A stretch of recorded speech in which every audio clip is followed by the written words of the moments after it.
Et je voudrais vous prier parce que je ne suis pas venu ici ce soir pour prêcher. Je suis venu pour vous écouter. Parce que ça ne va pas. Ça ne va pas parce que je voudrais que nous ramenions l'Église à sa place. L'Église ne doit pas être ce que nous voyons aujourd'hui. L'Église, c'est le corps de Christ. C'est la maison de Dieu. Je ne parle pas du bâtiment ici. Je parle des enfants de Dieu qui composent l'Église. Ce sont la voix de Dieu. Mais malheureusement, je constate qu'il y a tellement de choses que nous ne voyons même pas dans le monde, mais qu'on retrouve plutôt ici. C'est-à-dire la méchanceté qu'on ne trouve pas dans le monde, on trouve ici. La jalousie qu'on ne trouve pas dans le monde, on le trouve ici. Les rancunes, le stress et tout ça, ça ne doit pas se faire ici. C'est pour cela que je vous ai convoqué ici, pour que nous puissions nous approcher du Seigneur ensemble. Pour que s'il y a un problème, qu'on essaie de dissiper. Et aussi parce qu'il y a des gens dans l'église qui ne veulent pas marcher droitement. Et ils sont en train de détruire les vies des gens avec ça. Parce que je ne comprends pas comment. Vous connaissez les souffrances que nous avons. Il n'y a aucune famille heureuse ici. Nous avons seulement le bonheur parce que nous espérons qu'on va avoir la vie éternelle. Mais sur le plan pratique, il n'y a personne ici qui a le bonheur là. Mais les autres ne voient pas ça. Ils continuent à vivre mal. Ils continuent à se comporter mal. Et c'est comme ça que l'Église souffre. Les gens n'ont pas de paix. Ils n'ont pas de santé. Et je voudrais que, frère, je vous prie de tout mon cœur, il faut qu'on arrête ça. Il faut que le Saint-Esprit revienne dans l'Église. Frère Branham nous a dit, montrez-moi une Église qui n'a pas de péché, qui ne pratique pas le péché. Et je veux demander à Satan d'amener la plus pire des maladies dans cette Église. Et cette maladie sera chassée. Quel que soit le nom de la maladie, elle va retourner. Mais aujourd'hui, le paludisme, on ne guérit pas. Les femmes sont là, elles n'accouchent pas. Ceux qui sont mariés, c'est comme des célibataires. Ils n'ont aucune vie. Les gens crient de tous les côtés. Frère, qu'est-ce que nous sommes en train de présenter au monde? Qu'est-ce que nous sommes en train de dire au monde que Jésus a fait? Nous sommes en train de montrer au monde que Jésus était menteur. Que Jésus n'a rien fait pour ce monde-ci. Nous sommes en train de montrer aux gens que Jésus n'était qu'un escroc. C'est ce que vous êtes en train de faire. Parce que quand vous avez un voisin païen, il ne vous voit jamais être en paix. Tous les jours, vous criez. Tous les jours, avec votre femme, vous avez des problèmes. Tous les jours, avec les frères de l'église, vous avez des problèmes. Mais comment le païen lui-même doit croire à son Jésus? Frère, il faut qu'on arrête ça. Ça doit s'arrêter. C'est pour cela que moi, je veux vous prier ce soir. Nous allons faire ce travail ensemble. On ne doit exclure personne. Ça commence ici sur moi. Mon épouse est assise là. Sœur, s'il y a quelque chose que j'ai fait à la maison, je ne voudrais pas que tu fasses des sentiments ici. S'il y a quelque chose que j'ai fait qui n'est pas en accord avec les Écritures, tu n'as pas le droit de supporter ça. Tu dois écrire et envoyer ici. Je suis prêt à me lever, aller m'asseoir là-bas derrière. Je ne dis pas par plaisanterie. C'est moi qui ai choisi le petit Caleb qui vient m'assister ici.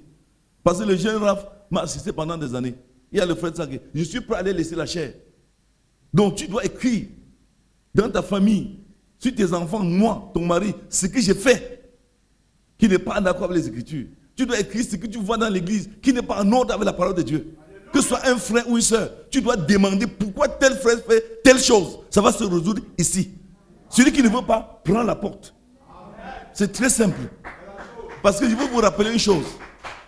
Moi, je ne veux pas me tenir devant Dieu pour répondre des malversations des gens. J'ai ici, voilà Tende Monique, elle n'accouche pas. Voilà l'OVNI, elle n'accouche pas. L'autre là, elle n'est même pas là. La buissonnière là, elle n'est pas là.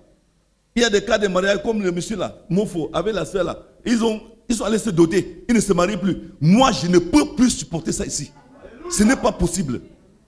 Voilà Niébélé, c'est un rebelle, je n'ai jamais vu. Donc frère, on va arranger ça ou on casse cette église. Moi je vous dis, on retransforme ça en poulailler. Et vous allez là où vous voulez. Je n'ai appelé personne ici. Ou on marche droitement, ou on arrête tout. Je ne veux pas faire le communisme ici.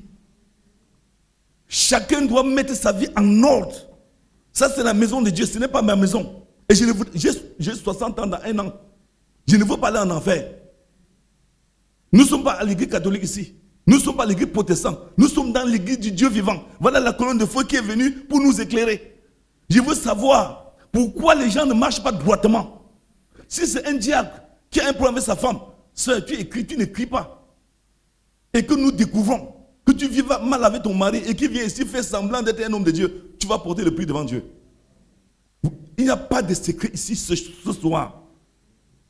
Chacun doit dire ce qu'il pense. Si un frère vit mal, tu l'as surpris, tu écris. Je sais que vous avez dit que tellement les mèches. Je ne veux plus parler de mèches ici. Laissez les têtes des sœurs tranquilles. Laissez les têtes des sœurs tranquilles. Et si quelqu'un a un problème qui est grave, qu'il vienne me voir. Si le problème n'a pas de solution, avec moi, nous allons nous porter devant Dieu. Si devant Dieu, il n'y a pas de solution, là, tu vas dire, si Dieu n'existe pas. Mais tant que moi et toi, on n'est pas allé jusqu'à là-bas, tu n'as pas le droit de te plaindre. Donc, s'il vous plaît, ce que j'ai dit, ce n'est pas pour blaguer. Je suis prêt à fermer cette église. Je lève ma main devant Dieu. Si elle ne peut pas se conformer au message du temps de la fin, on ferme. Vous changez d'église, chacun va là où il peut trouver le bonheur. Mais s'il faut qu'on se réunisse encore dans cette maison-ci, c'est si et seulement si Jésus est là-dedans. Moi, je ne suis pas un sorcier. Je ne suis pas un intellectuel. Je suis un croyant. Parce que les enfants qui sont ici doivent avoir les conséquences de leur choix. Heureux, pas malheureux. Donc si vous avez une question que vous allez vous poser, vous ne la posez pas aujourd'hui.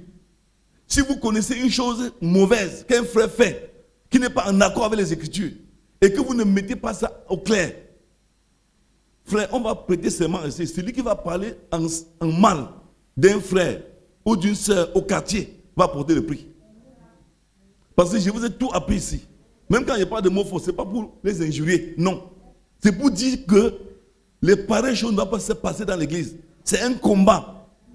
Ces gens ne doivent pas vivre ce malheur. C'est le dossier de l'église. Donc tout ce qui ne va pas, ce soir on va écrire. Nous ne sommes pas dans un parti politique ici, nous sommes dans l'église du Dieu vivant. Il n'y a pas de secret ici. Vous devez écrire. Si c'est sur moi, si j'ai mal géré votre argent ici, vous me dites. Si j'ai escroqué quelqu'un, que la personne écrive. Si j'ai fait la cour à une soeur ici, qu'elle dise. Je ne veux pas de secret.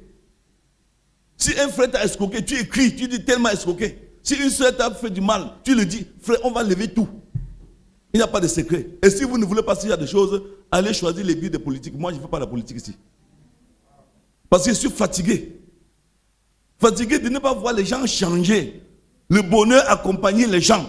L'église, c'est pour le bonheur. L'église, ce n'est pas pour venir souffrir ici. Les enfants de Dieu doivent réjouir du bonheur que Dieu les offre à travers la promesse de la parole de Dieu que nous avons reçue. Et si vous êtes diacre ici, administrateur, chante, concert, n'importe quoi, vous ne vous conformez pas à l'ordre de l'église, vous déposez. C'est très simple. Ceux qui ne veulent pas marcher droitement, vous les diacres, les administrateurs, si vous ne voulez pas faire votre travail droitement, frère, vous devez écrire sur eux ici. On va lire. Parce que c'est trop, c'est trop. Chaque chose a une limite.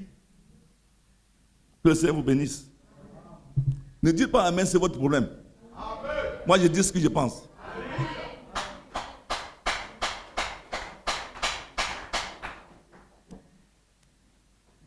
Je vais revenir ici sur le propos que je viens de tenir ici du frère Branham parce que beaucoup ne savent pas pourquoi nous sommes ici. Nous sommes ici pourquoi? Parce que la Bible dit que nous avons été prédestinés à l'adoption. Je voudrais expliquer ça avec un français le plus simple possible. Pour que vous puissiez comprendre. Être prédestiné à l'adoption, c'est quoi? L'adoption même, qu'est-ce que ça veut dire adopter?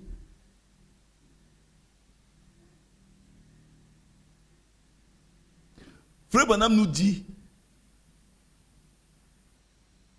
que Dieu, le créateur de l'univers, c'est notre Père. Et étant notre Père, il a créé un domaine qui lui appartient. Et dans ce domaine, il y a des biens. Et ces biens nous appartenaient jusqu'à ce que nous puissions nous détourner du chemin pour choisir le mal. Et à cause de cela, il nous a chassés de sa présence, de ce domaine-là. Et aujourd'hui, selon sa promesse, il veut nous ramener à cet héritage par adoption. Or, l'adoption, en réalité, dit Frère Branham, c'est la place qu'un enfant de Dieu a dans le domaine de Dieu. C'est le placement. On te place. Je prends un exemple.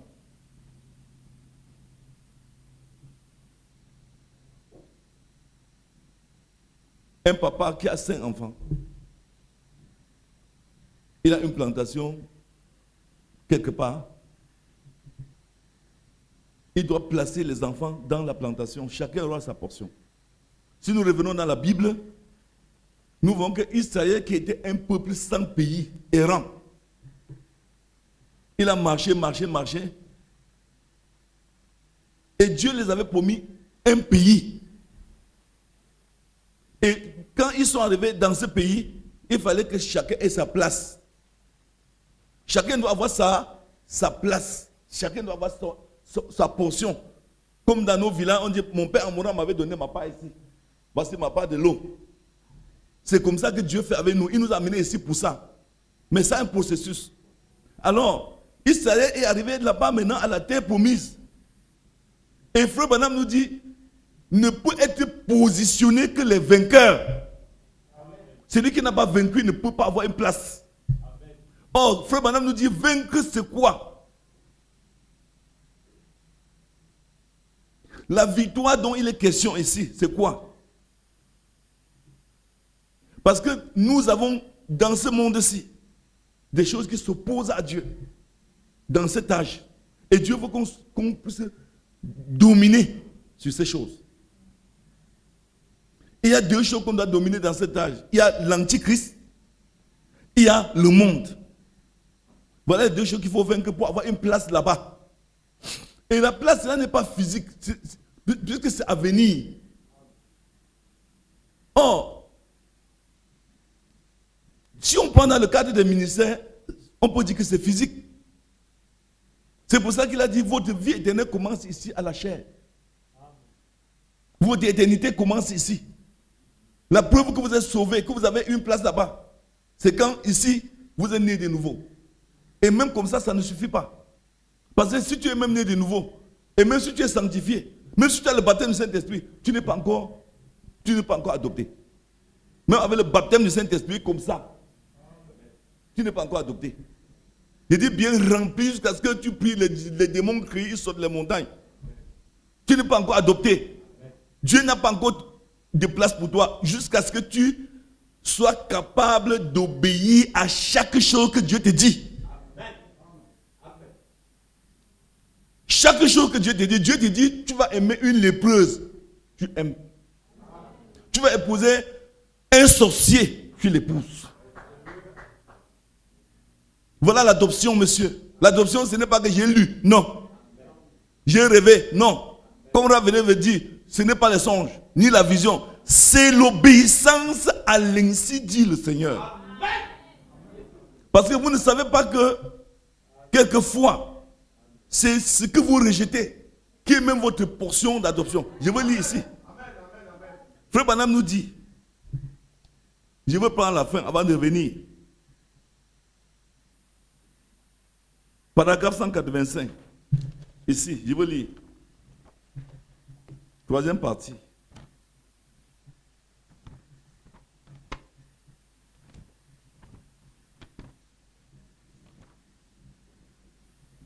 Frère Branham nous dit, il y a une épreuve pour l'adoption. Pour être adopté, on te teste, on t'éprouve. Il dit, oui, assurément, dit le Saint-Esprit, je l'ai mis à l'épreuve. Oh là là, je l'ai éprouvé ici, je l'ai éprouvé là. Je l'ai ravagé par la maladie, je l'ai démoralisé, je l'ai piétiné. J'ai laissé le diable lui faire tout ce qu'il pouvait. Il s'est rêvé. chaque fois. Il est venu quand même. Tu vois, il s'est relevé. Je l'ai rendu malade. J'ai fait ceci. Je l'ai envoyé à l'hôpital. Je l'ai amené ici et j'ai fait ceci. J'ai fait cela. J'ai monté. Ça m'a absolument rien changé. Il a dit qu'il me tue. J'espérais quand même en lui. J'ai tué sa famille. J'ai pris ceci. J'ai fait tout cela. Et autre chose encore. Et il s'est relevé. Qu'il me tue. Je le servirai quand même. Il y a des gens ici qui sont prêts à quitter l'église. On les dit mouf. Mais ici, Frère Branham nous dit, ce n'est qu'une épreuve pour te donner ta place. Ce n'est qu'un test pour voir si tu mérites de représenter Dieu quelque part. Dieu ne donne pas sa gloire à tout le monde. Donc, bien-aimés, il y a des choses qui vont vous arriver ici. Parce que Dieu voudrait, à travers ces choses, vous placer. Non, tu vois, à l'église, on a parlé de moi. C'est vrai. On a parlé, c'est vrai. Tel frère m'a escroqué, c'est vrai. Tel soeur m'a même appelé sorcier ou sorcière, c'est vrai. Il a dit, il conduit m'a dit. Mais quelle est ta réaction face à ça? Quand tu te plains, tu veux fuir. C'est le frère qui t'a appelé? Non. C'est la soeur? Non. Va voir celui qui t'a placé là-bas. Dis-lui que l'homme là m'a dit que je suis un sorcier. Tu règles avec lui, c'est pas avec le frère. Il est écrit dans Romains, dans Matthieu chapitre 10, tu auras pour ennemi les gens de ta propre maison. Nous ne sommes pas ici à l'église pentecôtiste où on veut prier, les gens guéris. Leur guérison ne suffit pas. Je préfère être malade, je meurs aujourd'hui pour aller avoir ma récompense là-bas que de guérir du sida et je finis en enfer. Frère, beaucoup de gens cherchent ça, mais ils ne savent pas où ils vont. Je ne dis pas que la maladie est une bonne chose. Les enfants de Dieu qui sont là, qui veulent se marier, le mariage se complique là. Ce n'est pas facile pour eux de vivre. Moi, je ne suis pas d'accord que le diable est torturé. C'est pour ça qu'on veut faire ce travail. Mais, avec le mari ou sans mari, on vivra au ciel. C'est moi qui vous dis. Mais il est souvent bon d'être deux. De vivre avec ton mari. Il te chérit. Mais, ce n'est pas obligé d'avoir un mari. Frère Branham, l'apôtre Paul nous a dit quoi? Que quand tu vas te marier, tu auras des douleurs. Mais, si tu brûles, c'est mieux de te marier. Le but pour lequel nous sommes assis ici, nous ne sommes pas venus ici parce qu'on veut guérir d'une maladie, non. Ce n'est pas ça qui nous amène ici. Nous ne sommes pas ici parce que nous avons faim. Nous ne sommes pas ici parce qu'il y a la société qui nous pousse au quartier, non. Nous sommes ici parce que nous avons une promesse de l'adoption. Nous voulons que Dieu nous place là où il nous a promis de nous placer avant la fondation du monde. Et pour le faire, il y a des étapes. C'est pour cela que j'ai dit, vous n'êtes pas venu ici pour regarder les vies des gens et raconter. Non. Oh, tel soeur, c'est une sorcière. Frère, nous ne voulons plus ça ici. Oh, tu ne connais pas tes frères. Ce qui fait, ce n'est pas ton dossier, c'est le dossier de Dieu. On ne t'a pas choisi ici pour dire les problèmes des gens. Prends soin de tes propres problèmes. Laisse pour les autres à eux. Suivez.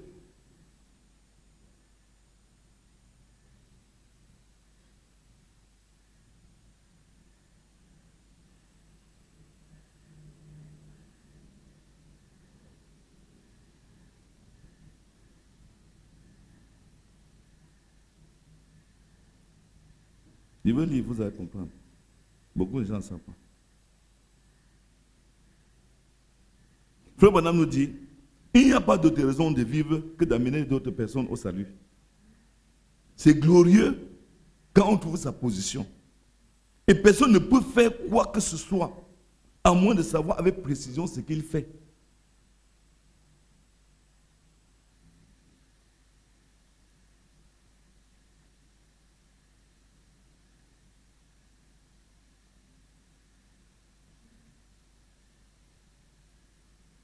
Un homme qui est en Christ, qui a le Saint-Esprit, Il peut supporter patiemment un homme qui est dans l'erreur. Il est doux, longanime, patient.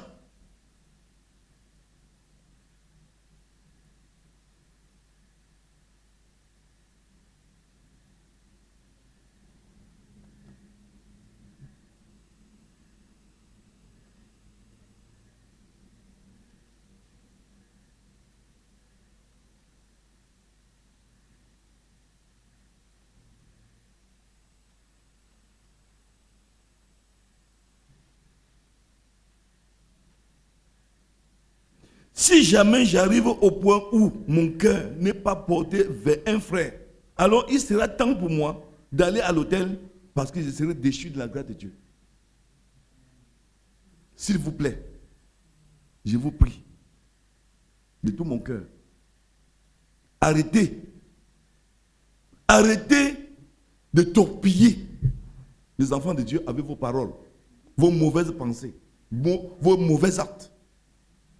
Arrêtez de contribuer aux souffrances des fils de Dieu. Jésus a souffert pour chaque enfant de Dieu ici. Je croyais que si tu vois ta soeur qui est menacée dans son ménage, ça devient ton dossier. Tu dois maigrir pour ça. Je croyais que si tu vois ton frère qui n'arrive pas à accomplir un mariage, je ne sais pas quoi, ça devient des pleurs. Je croyais aussi que si quelqu'un venait chez toi en te disant, Sylvain a fait ceci, oh, frère a fait, mets-toi dehors, frère. Oh, je savais, la soeur là, tu ne la connaissais pas. C'est la sorcière, c'est la ceci. Mais qui êtes-vous? Qu'est-ce que les filles de Dieu vous ont pris? Pourquoi vous ne pouvez pas essayer de faire le bien? Parce que c'est la seule chose qui peut vous payer. Le mal ne vous donnera rien. Le placement dont il est question, ce n'est pas le Congossa qui donne la place. Ce n'est pas la jalousie. Ce ne sont pas les coups bas. C'est la piété. C'est l'amour. C'est ça qui va te donner le positionnement. Il y a des gens ici qui ne lisent jamais la Bible, mais qui chaque jour parlent au moins, c'est-à-dire dans une journée de 24 heures, s'il a 8 heures de sommeil, il y reste 16 heures. Dans les 16 heures là, il a 8 heures pour manger toute la journée. Il est là pour manger. Les autres 8 heures, c'est pour parler mal des gens. Si bien que quand il ne trouve pas quelqu'un avec qui il va parler mal d'un frère, il va peut-être aussi pour aller à Tinga chercher qui il doit te compagnie dans le Congo ça. Frère, quand vous riez là, vous ne savez pas ce que vous êtes en train de faire. Suivez. Moi, je vais vous prendre des armes. Je vous dis qu'on va déballer tout. Voici le frère là, Mofo. Voilà la petite fille ici. Ça, c'est une enfant qui, elle est bassa. Elle vient à Yaoundé, ici, au milieu de vous. Elle n'a personne ici, dans la zone-ci. Bien sûr qu'elle a des soeurs ici. La fille que vous voyez là. Il y a des mamans ici qui ont des enfants qui n'ont pas en âge. Cette fille est fiancée à ses frères. Toute l'église ici a le journal des gens là. Chacun a leur livre. Mais si je dis, de vous tous qui est ici, une seule personne qui a pris 3 jours de jeûne à sec, dans un endroit seul, où Mofo et Flavie me disent, même si Dieu n'a pas répondu, il n'y aura personne. Et vous dites que vous êtes une armée. Vous avez vu tous les films de guerre. Combien de fois j'ai vu un film de guerre dans lequel quelqu'un qui a refusé de porter l'arme a dit qu'il va aller en guerre. On a dit tu ne fais pas la guerre. Tu as fait la formation, mais on va te mettre en prison parce que tu refusé de porter l'arme. Il a dit que je ne porte pas l'arme. Il va aller en guerre. On a dit en tant que médecin. On a dit tu ne peux pas aller en guerre sans tes essais à l'arme, même si tu es médecin. Il a dit je vais aller. On l'a passé à la cour martiale. La cour martiale ne l'a pas condamné parce qu'on a su le défendre. Il est parti en guerre. Il n'avait jamais touché une arme. Mais il a fait le plus grand travail que même le général n'a pas pu faire. Il a sauvé toute une armée. Le courage qu'il avait, on n'avait jamais vu ça. Mais vous êtes ici. Dieu vous a placé comme une armée de Dieu sur la terre. Il te donne un fusil pour tirer devant l'ennemi. Tu te tournes, tu mets sur devant ton frère, tu tires.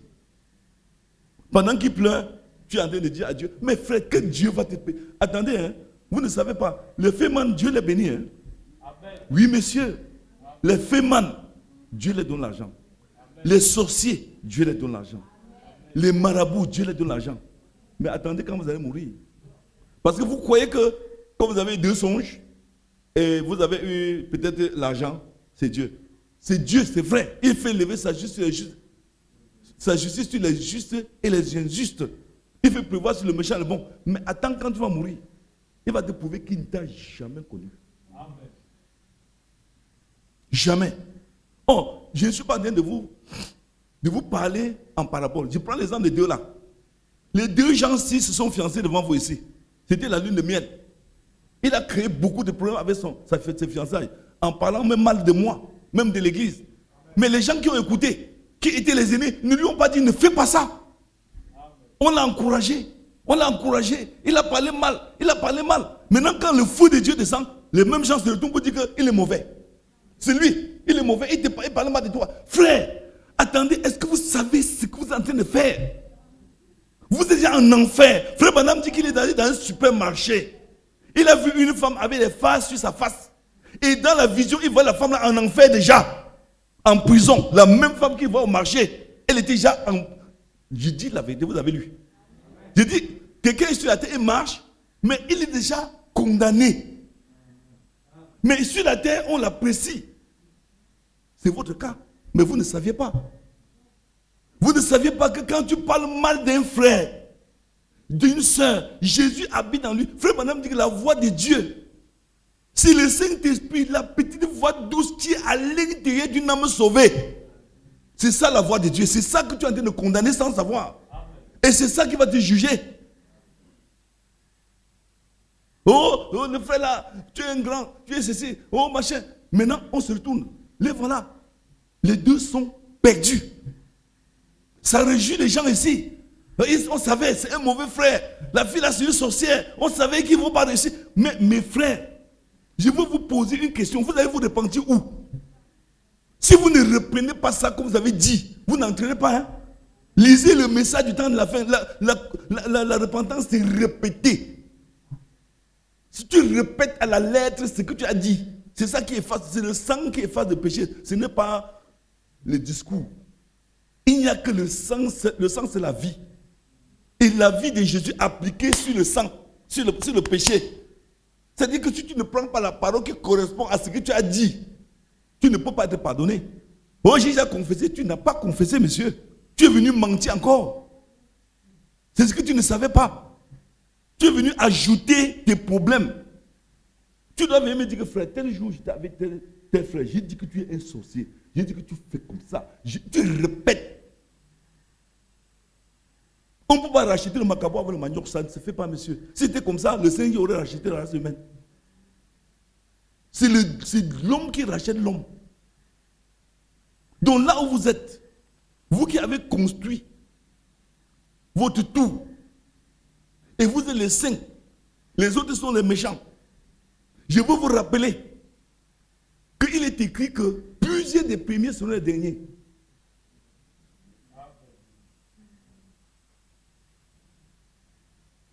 Je n'ai jamais vu dans la Bible que quelqu'un qui a le Saint-Esprit se réjouit du malheur d'un enfant de Dieu. Tout au contraire, ça lui fait pleurer. Quand on a mis Paul et Pierre en prison, Jean et Pierre en prison, dans la maison de Jean-Marc et de Marie, c'était des pleurs. L'ange allait les faire sortir. Mais ici, chez vous, vous allez vous faire des cadeaux comme les Juifs, comme le monde doit faire avec les Juifs là-bas. Je savais que ça va échouer. Je savais. Ça ne peut rien donner. On m'a même dit que Sylviane et Flavie, c'est eux qui détruisent l'église ici. Vous qui? Flavie m'a dit ça hier. Qui a eu ça ici qui dit que c'est elle et Sylviane qui détruisent cette église. Mais vous tenez sur quoi? C'est à moi que Dieu a donné ces enfants. Vous n'avez aucun droit de les juger. Frère, il a pris je ne fais pas le communisme. Je veux vous mettre à nu. Si ça ne va pas, ça reste 3 personnes, on va adorer. On diminue le banc, on met 3 bancs ici. Frère, c'est biblique. Au temps de Noé, il était 8 sur plus de 5 milliards de personnes sur la terre. Votre foule ne me dit rien. Nous ne sommes pas ici pour faire l'église, pour acheter des terrains comme les catholiques. Nous sommes là pour amener les gens au ciel. Donc si vous avez votre dossier, arrangez ça rapidement. Nous ne voulons plus que l'église soit bloquée à cause de vous. Amen. Frère Branham nous dit ici.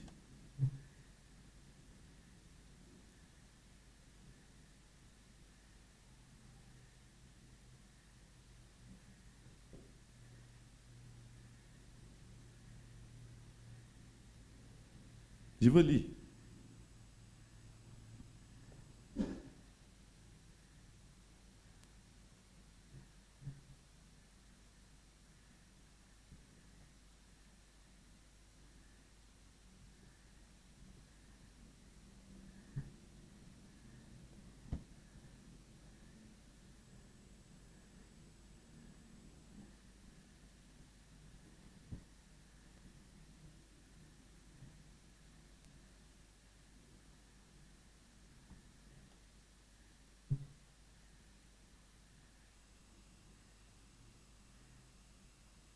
On dit même qu'on a dit l'autre que Flavie a tous les sorcelleries. Une soeur a dit ça ici. Ne la salue plus, elle est une sorcière. Frère. Elle m'a dit ça hier. Papa, on dit que je suis une sorcière. Qu'on ne me salue plus. Et les soeurs là sont assises là.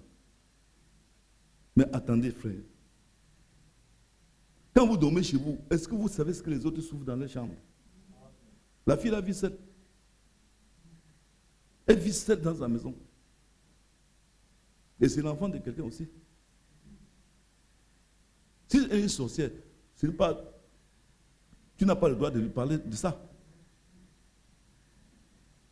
On va dire tout, hein. Je m'en fous de vous. On va dire tout. Si ça ne vous plaît pas, changez d'église. Moi, je ne suis pas là pour collecter les chrétiens. D'ailleurs, même, vous n'êtes pas mes chrétiens, vous êtes les chrétiens de Jésus. Donc, allez lui dire que j'ai dit qu'on va tout dire. Celui qui n'est pas content, on finit ici. Si je te dois, tu viens, on arrête le compte, je te paye, tu pars. C'est simple. Moi, je ne veux pas. C'est le pur nicolaïsme qu'on fait ici. Tu ne peux pas donner le gâteau au pasteur pour qu'il mente. Tu ne peux pas donner 100 francs à l'église et tu dis à l'église ce qu'elle va faire. D'ailleurs, même tu ne donnes même pas. Et même si tu donnes, ce n'est pas obligé qu'on fasse ce que tu dis. C'est le Saint-Esprit qui conduit cette église. Ce n'est pas les bouches des gens. Arrêtez ça.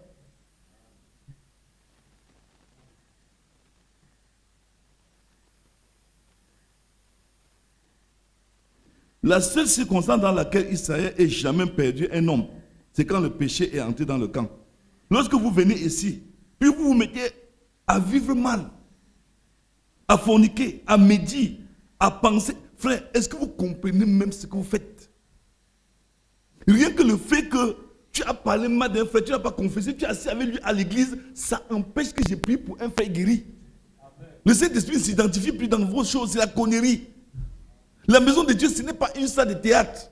C'est un endroit où c'est la lumière. Et quand un truc comme ça entre, c'est le ténèbre total. Frère Branham dit que un péché seulement, on arrête tout. On arrête toutes les autres choses, les campagnes d'évangélisation, les saints, tout ça, on arrête. On dit Seigneur, on veut savoir pourquoi tel frère est couché à la maison, il est gravement malade, il ne guérit pas. On veut savoir pourquoi tel soeur a tel dossier. Seigneur, voici tel cas. Mais ici, ça vous réjouit. Donc ça veut dire qu'il y a une synagogue de Satan dans l'église ici. Frère, je vous prie. Arrêtez. Arrêtez la sorcellerie dans l'église. Moi, je ne veux même pas entrer dans l'adoption. Je veux m'arrêter ici. Parce que s'il faut prêcher, je ne dois pas faire mon travail. Je veux que chacun m'écrive ici. Une question sur laquelle tu ne t'en sors pas. Parce qu'il y a des gens qui ils voient des choses dans l'église, ça les trouble, ils vont à la maison, ils ne dorment pas, ils pêchent. Écrivez, je vais répondre. Ça, c'est un jour, je vous ai dit, c'est un conseil d'église. S'il y a un frère qui vit mal, vous m'écrivez ça ici. Je suis pas obligé de dire son nom, mais je veux savoir comment je vais résoudre ce problème. Je veux savoir pourquoi on ne doit pas vivre en paix. Le message est venu, pourquoi faire? Quel est le rôle du message? Qu'est-ce que nous avons fait du message depuis que nous avons reçu? Est-ce que ça nous a changé?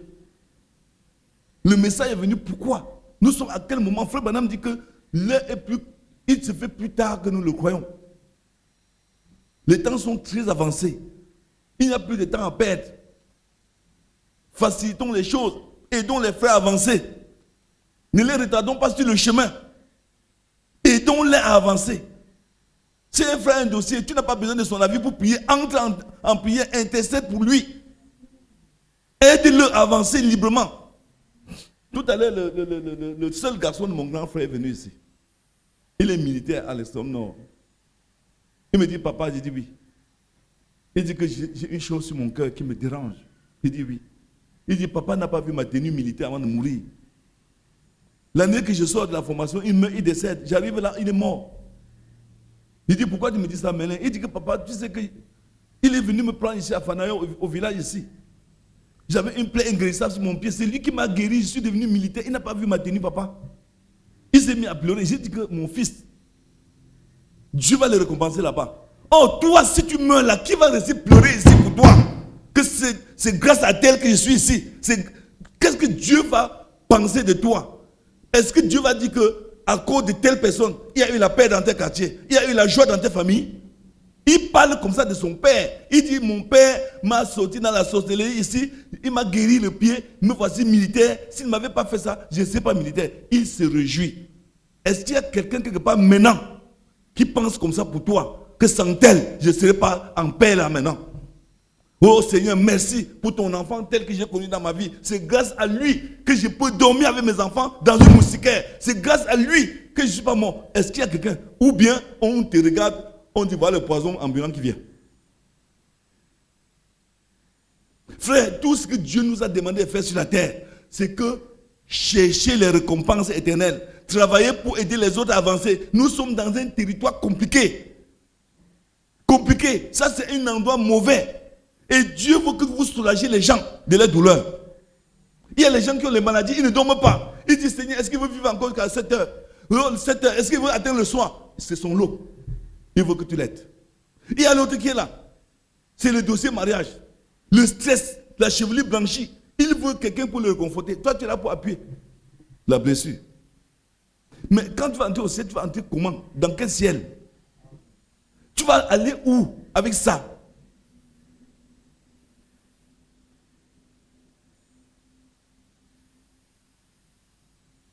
Il y a certains ici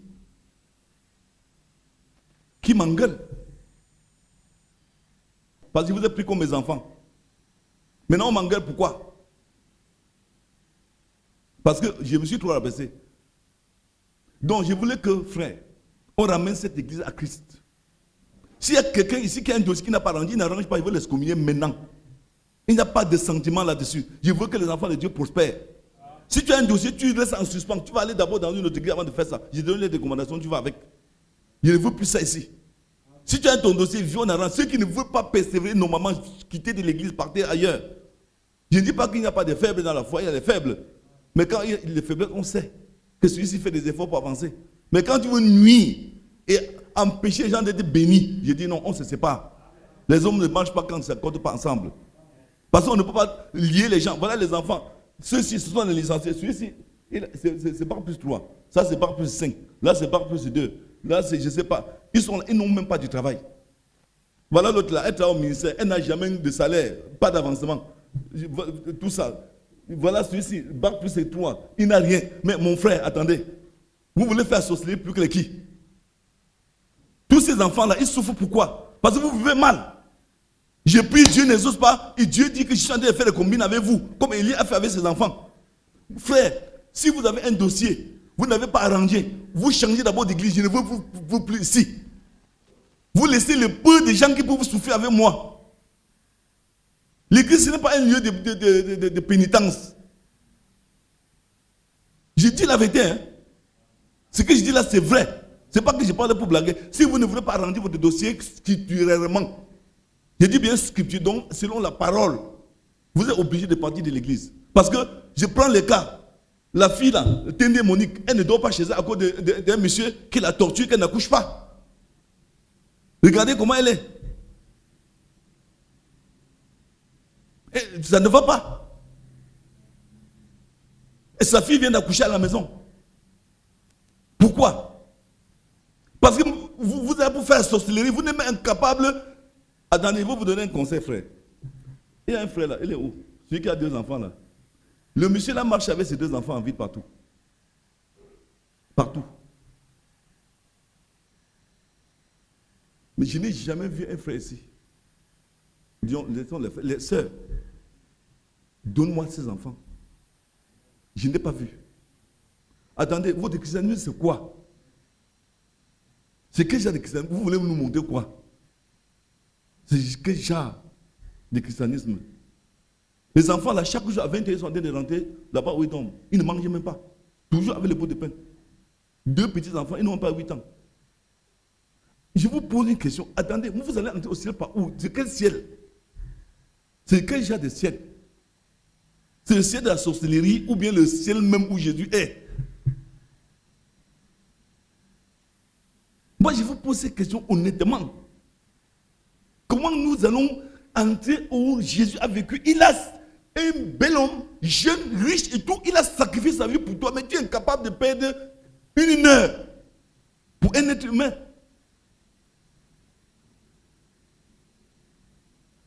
Donc, s'il vous plaît, les dossiers en suspens à l'église, on va les prendre. Je suis prêt à rester ici. Je ne veux même pas aller quelque part.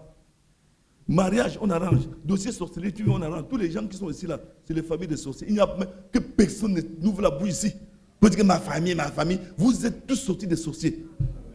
Je ne connais aucune famille africaine où il n'y a pas la sorcellerie. Il n'y en a pas. Même pas une seule. Montrez-moi. Donc ne faites pas le sérieux ici. Si tu as ton dossier, viens. On va s'approcher du Seigneur. Dieu n'est pas mort, Dieu est vivant. Alléluia. Tu ne veux pas arranger, change d'église, laisse-moi tranquille. Je ne veux plus mal de tête. Regardez une église, on a convoqué un conseil, les gens ne viennent pas. Quand on va finir, ils vont venir maintenant me troubler ici. Parce qu'ils savent qu'ils sont au fond le sous-marin. On ne doit plus faire ça ici. Ça ne peut plus se faire ici. Amen. Moi, je ne suis pas Jésus. Hein. Je suis comme moi, Victor. Je ne suis pas Jésus. C'est Jésus. C'est le Seigneur Jésus-Christ qui a la solution à tous les problèmes. Donc, quand vous fuyez Jésus pour venir vers moi, ça veut dire que vous faites la sorcellerie. Donc, bien-aimés, je ne veux pas que nous allons au tribunal de Dieu à cause des choses que nous avons délaissées ici. Le sacrificateur Élie est passé par là. Moi, je ne passerai pas par là. Vous ne me ferez pas passer par là-bas. Aaron est passé par là. Je ne passerai pas par là. Moi, je vous mets en garde. Je dis, chaque frère ici, chaque sœur ici, je suis prêt à aller jusqu'au bout. C'est-à-dire là, on n'arrive pas avec ton dossier.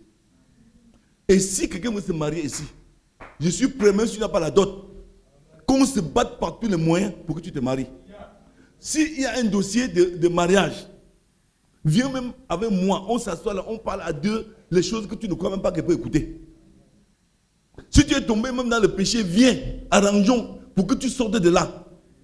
On va trouver une solution, les équations avec la parole pour que tu aies la victoire.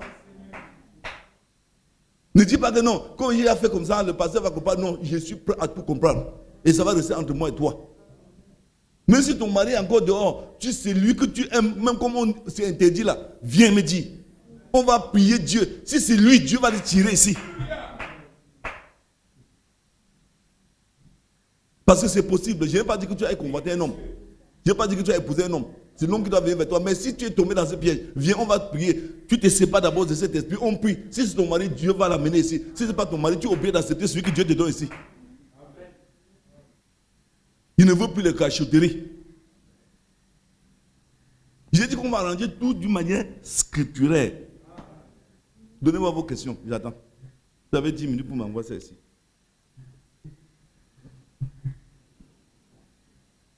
Il n'y a pas de secret. Hein? Pas de secret. Celui qui croit qu'il est trop grand qu'on ne parle pas de lui, il est dans la porte.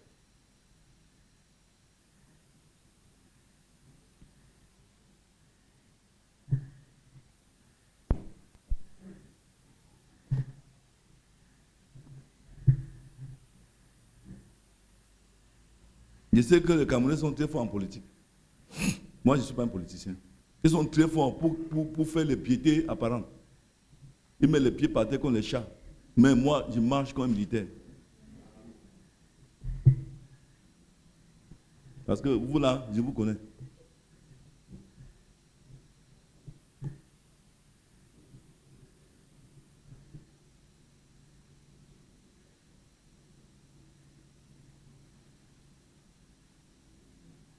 Quand quelqu'un entre dans l'église, comme le monsieur là, je ne le connais même pas, où il sort, peut-être il a son dossier. Quand il entre dans l'église là, quel que soit son problème, la solution vient. Parce qu'il est au milieu des saints. Quelqu'un n'a pas dit s'il avait un problème, il ressort avec son problème. Amen. Que ce soit la sorcellerie, on te poursuit, ou la maladie, quand tu entres dans la présence de Dieu, tu dois sentir la fraîcheur, les ondées du ciel, comme on dit. Amen. Quelque chose doit changer. C'est pas que tu vas entrer à l'église, tu sors, tu vas dire que je suis même comme ça. Et c'est comme ça, les gens viennent à l'église, ils fuient. Tu ne sais pas pourquoi. On vient aujourd'hui, tu ne les vois plus. Ils fuient. Oh, tel frère m'a dit que, tel soeur m'a dit que.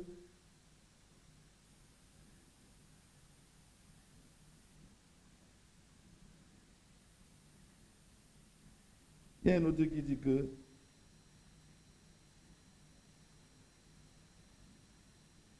il ne vient plus ici parce que j'ai dit qu'il allait vendre l'eau. Il a trouvé une église, on lui a dit qu'il ne vende pas l'eau. Vraiment. Les gens sont malheureux dans la vie. J'ai trouvé une église, le pasteur ne m'a pas dit qu'il vendait l'eau. J'ai compris que ce n'est pas mon église parce qu'on m'a dit qu'il vendait l'eau. Mon frère, moi-même j'ai vendu.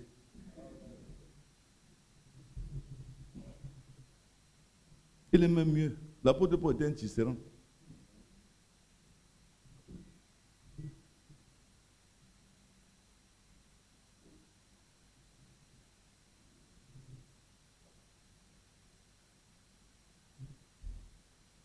Je sais que pour vous, le signe du mot église, c'est quand l'église a 2000 personnes. Regardez bien comment l'église du Seigneur était.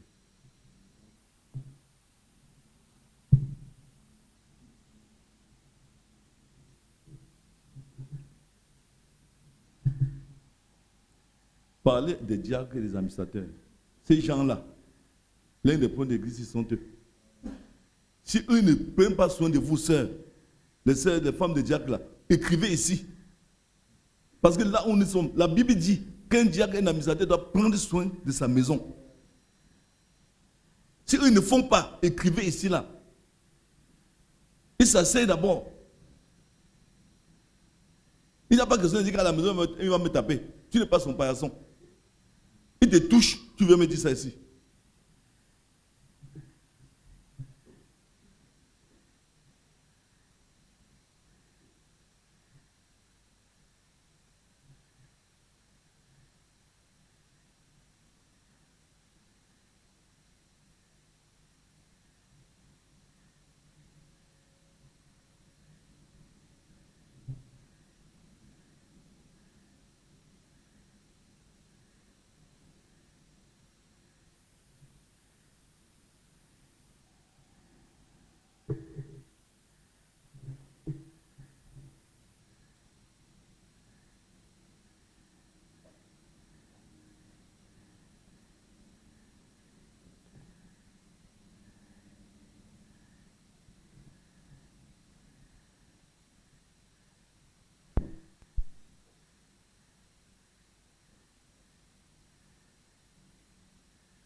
Les premières questions que vous me donnez, frère, on ne doit pas passer la nuit ici à attendre ça.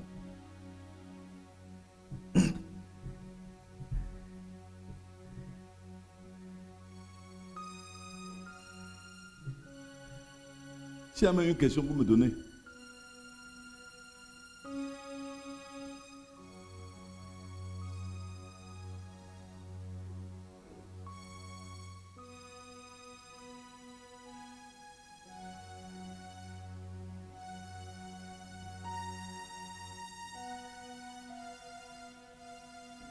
bon, c'est quelqu'un qui est ici en anglais. Elle dit qu'elle ne comprend pas pourquoi les frères de l'église ne respectent pas les autres, c'est ça?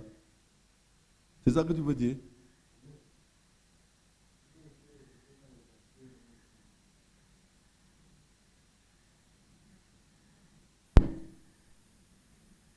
Bon, moi je n'ai pas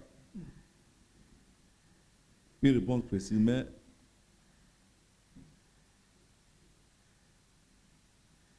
je voudrais vous rappeler une chose, frère. C'est qu'il y a une parole qui dit dans le monde, je crois que c'est dans le monde, que trop de familiarité engendre le mépris. Les anciens de cette église-ci ne sont pas différents des chrétiens simples. Parce qu'ils n'ont pas mis une barrière entre eux et les laïcs de l'église. Si vous voulez trouver frère Jacques en train de parler avec un chrétien, tu vas croire que c'est deux petits amis du quartier. Frère Noir, frère Moncam, c'est la même chose. Peut-être qu'il y a que Gaspard qui fait l'exception parmi eux tous. Vous voulez qu'il vous respecte comment? Je dis que frère Jacques qui est déjà un adulte là, s'il veut parler avec les frères en route, même chez lui là-bas, même ici, il ne se comporte pas comme un administrateur. Frère Noir, c'est la même chose. Frère Moncam, c'est la même chose. Bon, après ça, il va vous respecter qu'il y a quoi de différent entre vous. Tu comprends ça, Charlotte? Ce ne sont pas les chrétiens qui doivent changer, c'est la tête qui doit changer. Parce qu'un diacre est là au quartier, il joue avec les chrétiens. Les administrateurs, mais vous voulez qu'ils vous respectent comment? C'est pour ça que l'église souffre comme ça. Parce qu'il n'y a pas un diacre ici qui peut te donner une parole que tu peux me respecter. Et en plus, même vous-même, les femmes des diacres, les femmes des administrateurs, vous êtes dans le Congo ça avec les chrétiens de l'église. J'ai les preuves ici. On va arriver sur vos cas. Vous, les femmes des diacres et des administrateurs. J'ai les plaintes de Congo ça sur vous qu'on m'a donné. Que Charlotte a dit, mon cas, Vanessa a dit comme ça. Tout ça. J'ai ça ici. Mais quand vous-même, vous êtes les femmes de diacres, vous faites le Congo ça avec les sœurs. Mais maintenant, attends, vous attendez quel respect? J'ai les plaintes sur vous ici. J'étais à Yachua Tapena, assis là, j'ai fait, je crois, 3 ans et demi dans cette église. Je n'ai jamais vu la femme d'un diacre en train de jouer avec les sœurs d'église. Le pasteur disait toujours que vous, les sœurs et les époux des diacres administrateurs, vous êtes des serviteuses, on appelle ça, des servantes de l'Éternel. Vous devez être différents des sœurs de l'église. Pas que vous êtes plus grandes, non. À cause de la charge de vos maris, vous devez vous comporter d'une certaine manière. Et même la Bible dit dans 1 Timothée chapitre 3, je crois, que les femmes de diacre ne vont pas être médisantes. Or, vous, quand vos maris viennent ici, on est là, on fait un problème, il porte, il vient te dire, toi aussi tu portes, tu fais le tour de la ville avec ça. Après maintenant, tu attends qu'un respect. Quand une sœur comprend que tu as parlé d'elle, attends, j'ai les plaintes ici. Même Flavie, là, j'ai la plainte de Flavie, que vous, les femmes de diacre, vous parlez mal d'elle. Elle a dit ça devant témoin. Bon, maintenant, vous attendez qu'elle respecte. Peut-être qu'il n'y a que la femme de Séni, là, qu'il fallait même qu'on fait des liens diacre ici, parce qu'elle ne parle même pas. Mais vous dites quoi? Je suis en train de dire la vérité. J'ai appelé Charlotte, j'ai appelé même mon cas, Vanessa. Je les ai dit que là où vous êtes, il faut que vous discerniez ce que vos maris sont. Ne jouez avec aucune sœur de l'église. Parce que même mon épouse, là, vous ne la voyez pas marcher avec les gens. Parce qu'elle risque de lâcher une parole, ça fait partie d'un enfant de Dieu de l'église. Or, ce que toi, Charlotte, ou même Vanessa, ou même Vicky, là, si tu fais une erreur ici, ça va être plus amplifié qu'une simple sœur. Mais vous ne comprenez pas ça. On parle ouvertement, hein. Il n'y a pas de secret ici. Donc là où nous sommes là, vos maris ne sont que des... Je ne sais pas, je ne veux pas parler mal des hommes de Dieu. Ils ne sont pas responsables, sœurs. Tu comprends? Vos maris ne sont pas responsables. Parce que quand vous les voyez vivre, je ne connais pas un frère ici, qu'un diable peut dire viens ici, il court. Il va marcher lentement pour l'amener à parler fort, il se bagarre. Je ne connais pas, même frère Charles, il ne peut pas dire même à Abraham, viens vite, il court, il ne peut pas courir. Parce qu'ils ne font rien pour qu'on les respecte. Un homme doit avoir un caractère. Mais quand tu n'as pas de caractère, tu veux qu'on te respecter que c'est comment?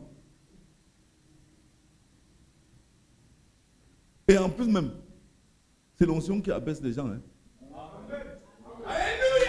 Parce que, il y a une chose que je voulais vous dire, c'est que tu vas sortir les yeux devant les gens. Un jour, tu vas trouver un autre qui va aussi te sortir les yeux. Mais s'il y a l'onction, tu n'as pas besoin de bavarder. L'onction, c'est la quantité de Dieu que tu as sur toi. La quantité de Dieu là. Et l'onction là, ça se passe comment? Quelqu'un qui craint Dieu, il respecte la parole. Mais toi-même, quand tu arrives devant lui, tu as peur de lui faire offense. Je ne connais aucun diable ici que on va chez lui avec un régime de plantain pour dire que non, l'homme de Dieu. Il n'en a pas. Alors que dans la Bible, tu vois comment on vénère les serviteurs de Dieu. On vient chez le diable, on dit les plantes, ici, ce n'est pas ça. Parce qu'ils n'ont pas de dignité. Frère, moi-même, sans être diacre à Yahshua, les gens ne m'approchaient pas n'importe comment. Voilà ma femme, demandez-lui. Même le diacre de Yahshua, pour me parler, il se tenait sur leurs pieds. Voilà maman Alice. Maman Alice est là, même la sœur Rose, même la sœur Marceline. Même quand le diacre venait chez moi pour prêcher à Damas, même le pasteur qui prêchait chez moi, le pasteur Jean-Paul, il ne me parlait pas n'importe comment. C'était avec beaucoup de respect. Or, le problème c'est quoi? Le joug est soumis, n'est-ce pas, par l'onction. C'est pas ça. Si tu ne peux pas être au moins de Dieu, tu ne peux pas dominer les gens charnellement, ça devient la sorcellerie. Recherche l'onction.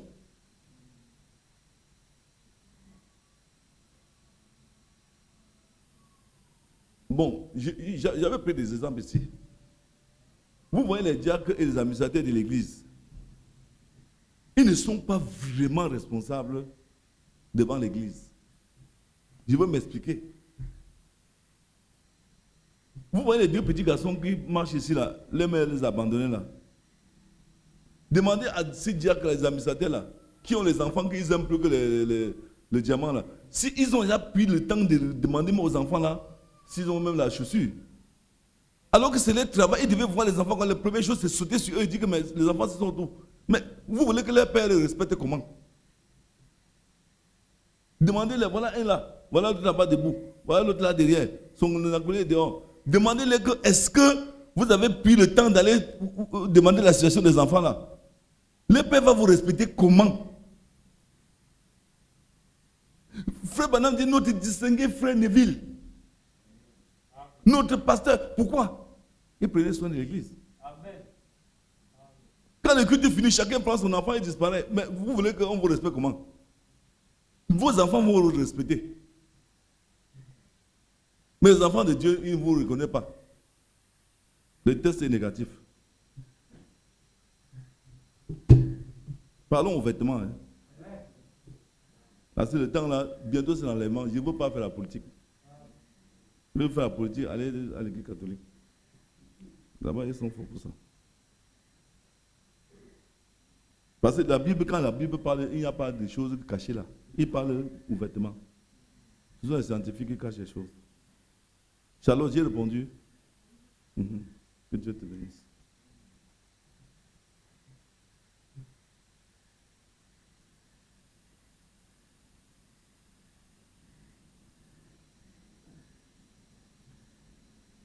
Shalom. Je demande pardon, papa, si je pose cette question par rapport aux offices de l'Église, de ceux qui ne tiennent pas leur poste conformément au message. Qui a écrit ça? Bon, le problème maintenant, c'est quoi? C'est que vous allez les censurer dans les urnes. C'est tout. On a parlé, il ne change pas. Quand on va renouveler, si vous voulez vous conduire toujours, vous allez conduire, à poser des questions. Arrange ton bic et ton papier. Le jour qu'on dit renouvellement, toi-même tu sauras ce que tu vas choisir. Je n'ai pas parlé mal. C'est tout. Parce que je vais répondre que quoi? On a parlé fatigué et il ne veut pas changer. Papa, s'il te plaît, pourquoi c'est difficile de se libérer de l'homosexualité et comment faire pour être libéré de cet esprit sans plus avoir ces liens? S'il te plaît, comment faire pour les diacres et les administrateurs rendre visite aux frères qui rétrogradent et qui rétrogradent en leur soutenant dans les prières? Bon,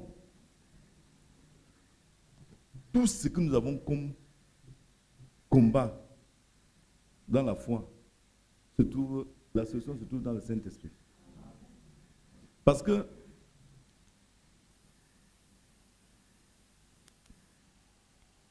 si on prie pour quelqu'un, peut-être disons que quelqu'un a un démon d'homosexualité ou bien de fornication, je ne sais pas quoi.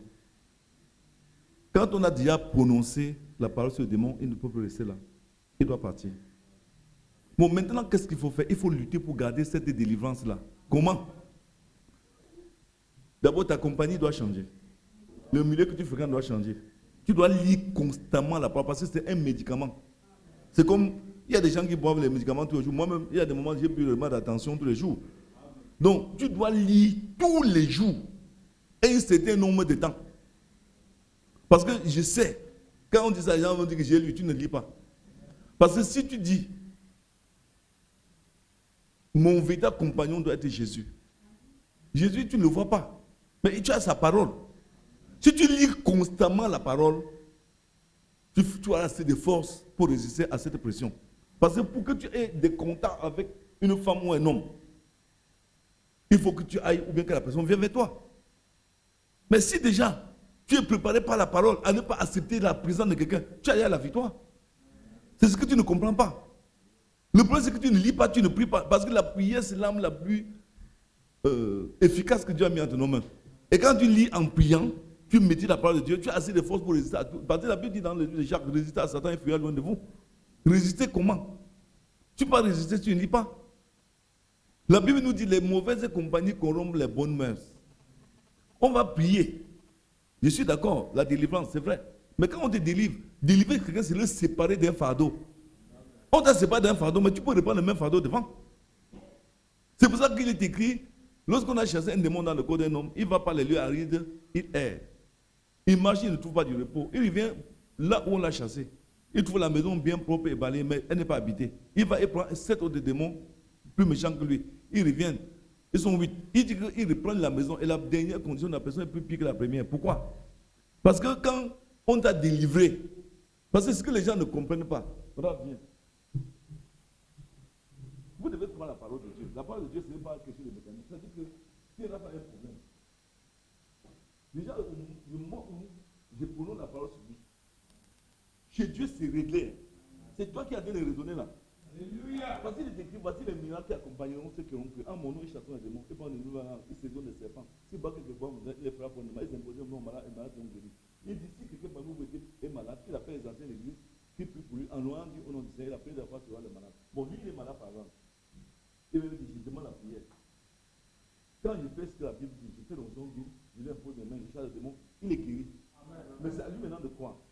Bon, maintenant, s'il croit, la maladie est venue comment? La Bible dit que les guérons de la mort, c'est le péché. Donc, il y a quelque chose qu'il a fait qui a amené la maladie. Il a confessé, le démon est parti. S'il ne confesse pas, on prie. Il va croire qu'il s'est parti, mais ce n'est pas parti. Mais s'il a confessé normalement, comme on a prié, le démon a pris la tâche, il est parti. Bon, il ne doit plus aller répéter ce qu'il avait fait. Hein? Il doit changer maintenant de camp. Et se tenir complètement dans la présence de Dieu. Mais le démon va traverser le sang comment? Parce qu'il ne faut pas mêler les gens à croire que la délivrance, c'est quelque chose de compliqué. Le démon, le diable ne travaille pas le sang. Le diable qui te donne l'homosexualité, qui te donne la fornication, tout ça, il ne travaille pas le sang. Et le sang de Jésus-Christ, c'est la vie. On la vie là. Voici une église qui est vide. Tu n'as pas me dit que si par exemple tu es poursuivi par un démon d'homosexualité, tu sens ces choses. Et que tu es par exemple élève, tu fréquentes, tu sors à 16h. Dès que tu sors, tu prends ta Bible, tu viens ici, tu t'assois, tu lis. Le démon va sauter pour venir te trouver si tu sors. Ou bien tu es à la maison, tu étudies tes cahiers, et quand tu sens qu'il y a impression, tu appelles un frère en Christ qui est sérieux. Prions parce que je suis oppressé. Hein? Parce qu'il y a des choses quand vous héritez de vos familles et tout ça, il y a des sorciers familiaux qui font ça. On connaît toutes ces choses-là. Donc, le problème c'est quoi? C'est qu'il faut lire, prier. Si tu n'as pas encore été à la délivrance, tu viens maintenant, on prie pour toi à la délivrance, on chasse les démons. Quand il est parti, tu t'arranges à garder ta délivrance comme un trésor que tu as reçu. Ce n'est pas aussi compliqué que ça. Parce que c'est le Saint-Esprit que tu nourris par la parole de Dieu qui va te donner la force pour résister à tout ça. Il n'y a aucune maladie qui résiste à Jésus. Aucune maladie.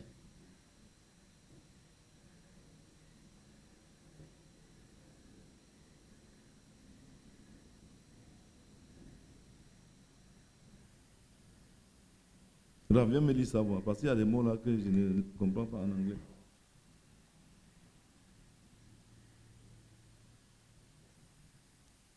Donc, celui qui a écrit le truc sur l'homosexualité, il faut venir, on va prier, on va chasser le démon, et je verrai comment il ne doit pas partir.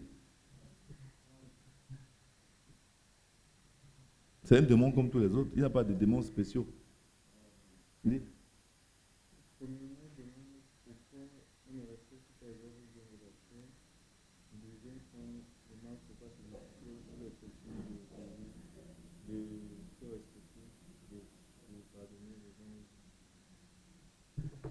Bon, moi, je n'ai pas de la lecture de la parole de Dieu. Quand on ne lit pas, on ne médite pas la parole de Dieu, c'est difficile. Un problème dans le message aujourd'hui, c'est que les gens lisent des brochures, mais ils ne lisent pas la Bible. Et après ça, vous ne pouvez pas vous sanctifier suffisamment. Parce que j'ai pris des petits exemples ici. Quand les gens disent que j'ai lu il y a 50 brochures, c'est bon. Mais il y a Matthieu 18 qui te bat. Il dit Matthieu 18 seulement, le petit verset là, ça te bat. Donc il faut revenir à la parole de Dieu avant de lire les brochures. Avec ça, tu sauras. Parce que quand, tu ne peux même pas respecter quelqu'un quand tu n'as pas le Saint-Esprit en toi. Parce que quand un frère te parle, tu ne penses même pas à la parole de Dieu qui a, pour répondre au problème qu'il t'a posé. Tu réponds, tu réagis charnellement. Parce que quand je suis en face d'un frère qui pose un problème, il faut te demander qu'est-ce que la parole de Dieu me demande de faire ici. Quand tu ne te poses pas ces questions, tu vas être sérieux comment?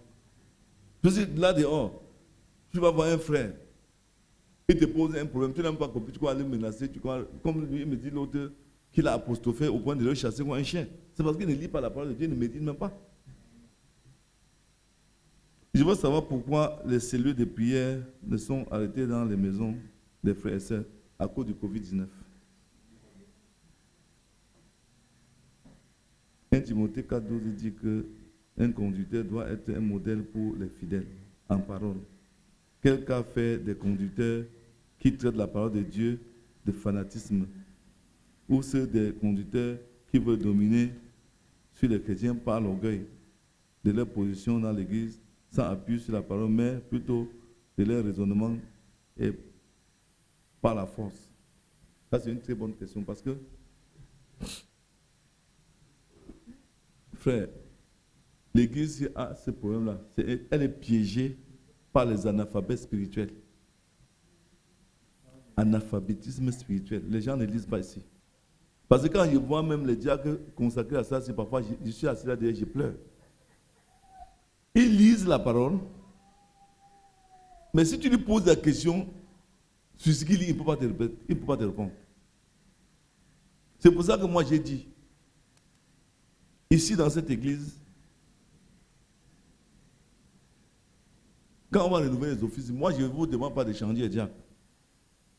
Parce que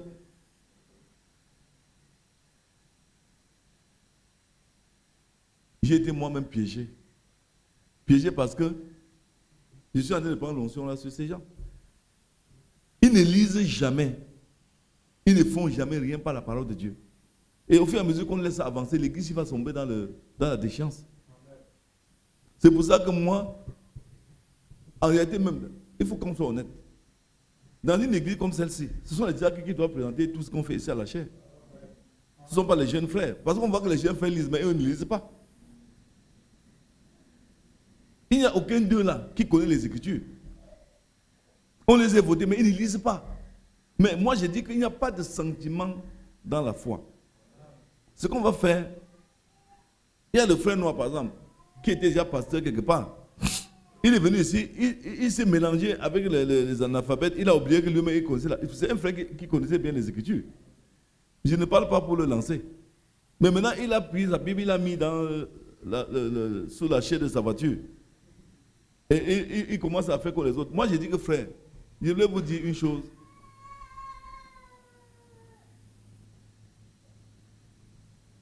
Frère Branham n'a pas fait la 6e. Même frère Gaspard, là, il a fait le pentecôtisme, il connaît les Écritures. Mais lui, donc c'est déjà devenu la coutume de prendre les choses charnellement sans tenir compte. Parce que la question du frère, c'est une très bonne question. Donc moi, je dis que frère, même la consécration de la salle, là, je ne veux plus que les gens qui lisent par la Bible consacrent la salle ici. Parce que ce sont les mauvaises onction qu'ils injectent dans l'église. Il faut que nous-mêmes, on veille pour que ceux qui ne lisent pas ne se tiennent plus dans un service ici. C'est la parole de Dieu qui dit, ce n'est pas moi qui dis. Nous sommes en décembre, on va renouveler les offices bientôt. Parce que je préfère que ce soit ceux qui lisent qui le font. Parce que quand le frère parle là, c'est vrai. C'est difficile ici que tu vois les frères résoudre les problèmes d'une manière scripturelle. Et quand on laisse ça, c'est très dangereux. Ça conduit l'église plutôt l'église sombre plutôt dans le, on appelle ça quoi? L'apostasie. Parce qu'il vient de dire là, il ne s'appuie pas sur la parole, mais plutôt sur les raisonnements et pas la force. Moi, je me rappelle que j'avais dit à certains frères ici, regardez le cas du frère Bernard, le frère Boigny Jean-Paul, qui a la voix de Dieu, le frère Boigny Bernard, qui a la voix de Dieu, n'était pas à l'école. Il n'a pas fréquenté, mais frère, il maîtrise les Écritures. C'est parce que les frères ici sont vraiment méchants. Le frère Bernard n'a pas fréquenté. Le frère Jean-Paul Boigny, que vous voyez là, il a fait on appelle ça quoi, les trucs les nièges, ou c'est CPE, ou c'est BPC. Mais c'est les gens qui maîtrisent les Écritures, parce qu'ils aiment lire. Mais les frères ici ne veulent pas. Je prends le diacre, l'administrateur, les diacres, ils ne lisent pas. Ils font ça exprès. L'église, ce n'est pas l'apparence.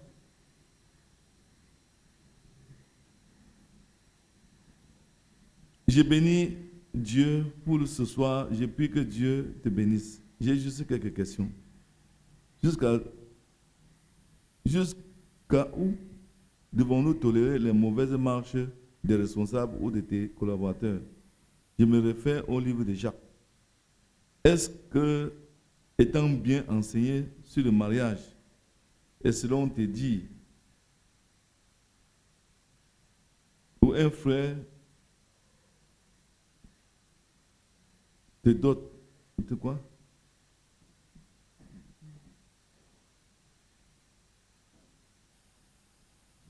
Et après, je ne comprends pas.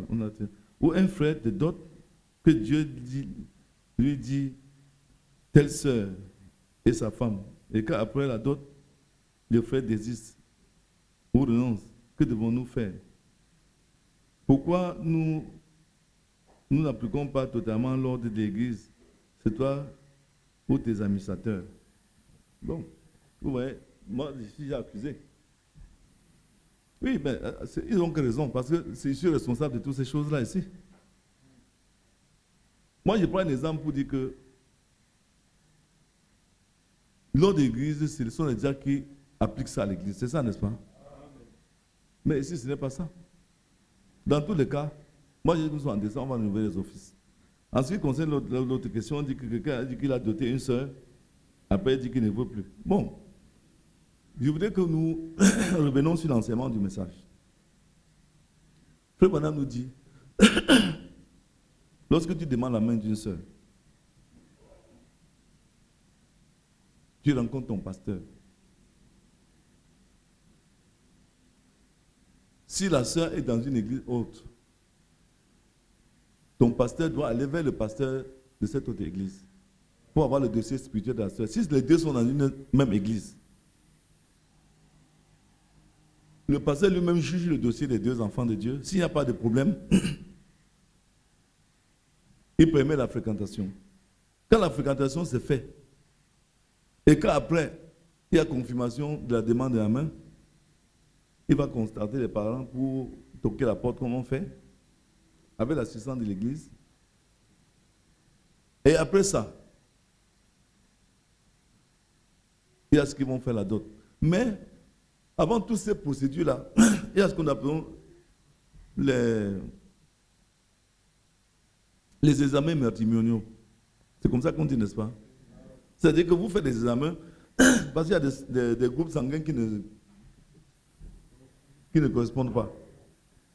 S'il n'y a pas un problème au niveau des groupes sanguins, des maladies, bon, tu es libre d'aller peut-être toquer à la porte, parce qu'avant de toquer à la porte, il faut déjà t'assurer qu'après, il n'y aura pas de problème. Bon, maintenant, si tu es allé jusqu'à doter la sœur, c'est irréversible. C'est irréversible, pourquoi? Parce que la dot suppose déjà qu'il y a eu un vœu.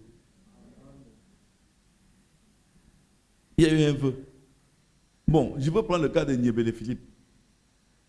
Niébélé Philippe a demandé la main de la sœur aimée. J'ai célébré le vœu à l'église. C'est ça, n'est-ce pas? Bon, je veux prendre un autre exemple. À Yashua, j'avais un ami. Il m'a dit qu'il faut qu'on aille toquer à la porte de sa femme. Moi, je venais d'arriver à l'église, je ne connaissais rien de l'église. J'ai accompagné mon ami là dans un village à 50 km d'ici. On a dormi là-bas. On a passé la nuit à toquer la porte. On a dépensé plus de 200 000. On a payé les riz et tout. Quand on revient à Yaoundé, j'apprends que le pasteur n'était pas au courant de ça. Le tuteur de la sœur a dit qu'il ne veut pas que le frère épouse la fille parce que le frère était infirme. Le dossier a commencé à se compliquer. Le tuteur de la sœur a pris la sœur, allait la mettre dans un centre de médical là-bas en ville. Étant là-bas, elle a forniqué avec un païen. Elle a pris une grossesse. Et elle a fui le frère avec la grossesse. Le frère avait déjà doté. Alors maintenant, qu'est-ce qui s'est passé? Le frère a demandé la main à une sœur dans l'église. Il a épousé la sœur. Ils sont ensemble. Qu'est-ce qui s'est passé dans ma tête? J'ai dit, mais Seigneur, ce frère était allé demander la main de la sœur, il a doté. Mais quand j'ai posé amplement la question, le pasteur a répondu que, selon l'enseignement du message, ce mariage n'était pas valable. Pourquoi? Parce que la dot, il avait toqué la porte, il a fait le vœu au quartier, pas devant la chair. Parce que s'il fait le vœu à l'église, il était lié à vie. Mais puisqu'il a fait le vœu au quartier avec la fille, il n'avait jamais consulté le pasteur. Le pasteur a dit que ça n'engage pas. Mais si tu viens ici, tu demandes la main d'une sœur à l'église et tu t'engages à la doter, après avoir doté, tu dis que tu ne veux plus. C'est un problème. C'est un problème. Pourquoi? Parce que tu es déjà lié. Vous avez fait des vœux. Moi, je ne dis pas ça par plaisanter, parce que vous savez, le dossier mariage, c'est un dossier très compliqué. Donc, si un frère fait la cour à une soeur ici, il la donne même au quartier, sans que soit au courant, moi j'annule ça. Ce n'est pas valable. J'annule. Mais si c'est une chose qui est passée par le pasteur, c'est valable. Je dis bien, si tu dotes une soeur même au quartier sans que je sois au courant, donc je n'ai pas participé. Tu n'as pas fait le vœu ici. Le mariage là, c'est nul. Ça n'existe même pas. Oh, je sais pourquoi, je ne sais pas qui a posé cette question, je sais pourquoi la personne a posé cette question-là. Parce qu'on a un dossier en suspens à l'église. Mais moi, je voudrais vous rappeler que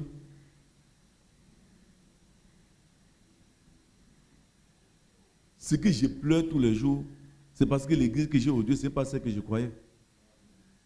Parce que Quand il y a une situation dans une église, on doit avoir un ainsi dit le Seigneur. Mais nous n'avons rien ici.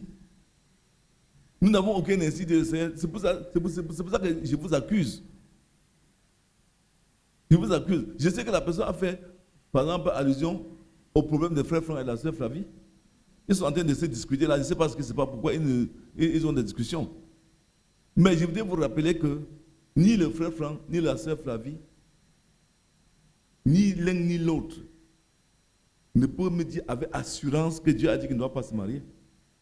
Il dit avec assurance, parce que quand tu dis assurance, tu te tiens à la chaise, tu lèves la main devant Dieu, tu m'as dit Seigneur. Donc, tu es en train de sceller ta vie. Tu dis Seigneur, tu m'as dit qu'il ne doit pas épouser le frère ou la sœur. Aucun d'eux ne peut le dire. Tu attends la sœur Flavie ou bien le frère Flavie, il peut dire que j'ai eu un songe. Ce n'est pas une preuve que Dieu t'a dit. Vous voyez? Parce qu'il y a une chose que vous ne savez pas. Hein? Le diable peut voir une destinée derrière là, il combat. C'est ce que vous ne savez pas. D'ailleurs, même ce n'est pas le premier dossier de la sœur Flavie qui se gâte ici, puisque c'est même ce que moi je pense. Je crois qu'il y a la main de l'ennemi derrière.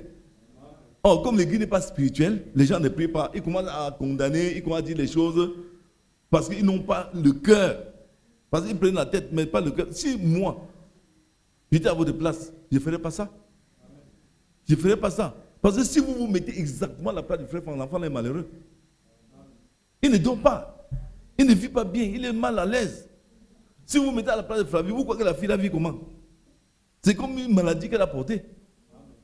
Elle n'est pas heureuse. Et comment alors dans un corps de Christ, les uns sont heureux, d'autres sont malheureux. Vous êtes tous malheureux. Comment le petit là, il dort comment? Vous croyez qu'il est heureux, il ne vit pas bien? Vous croyez que Flavie est bien, elle ne vit pas? C'est des gens, ils ont perdu la joie de vivre. Mais l'église qui devait les soutenir, c'est l'église qui jette les pierres.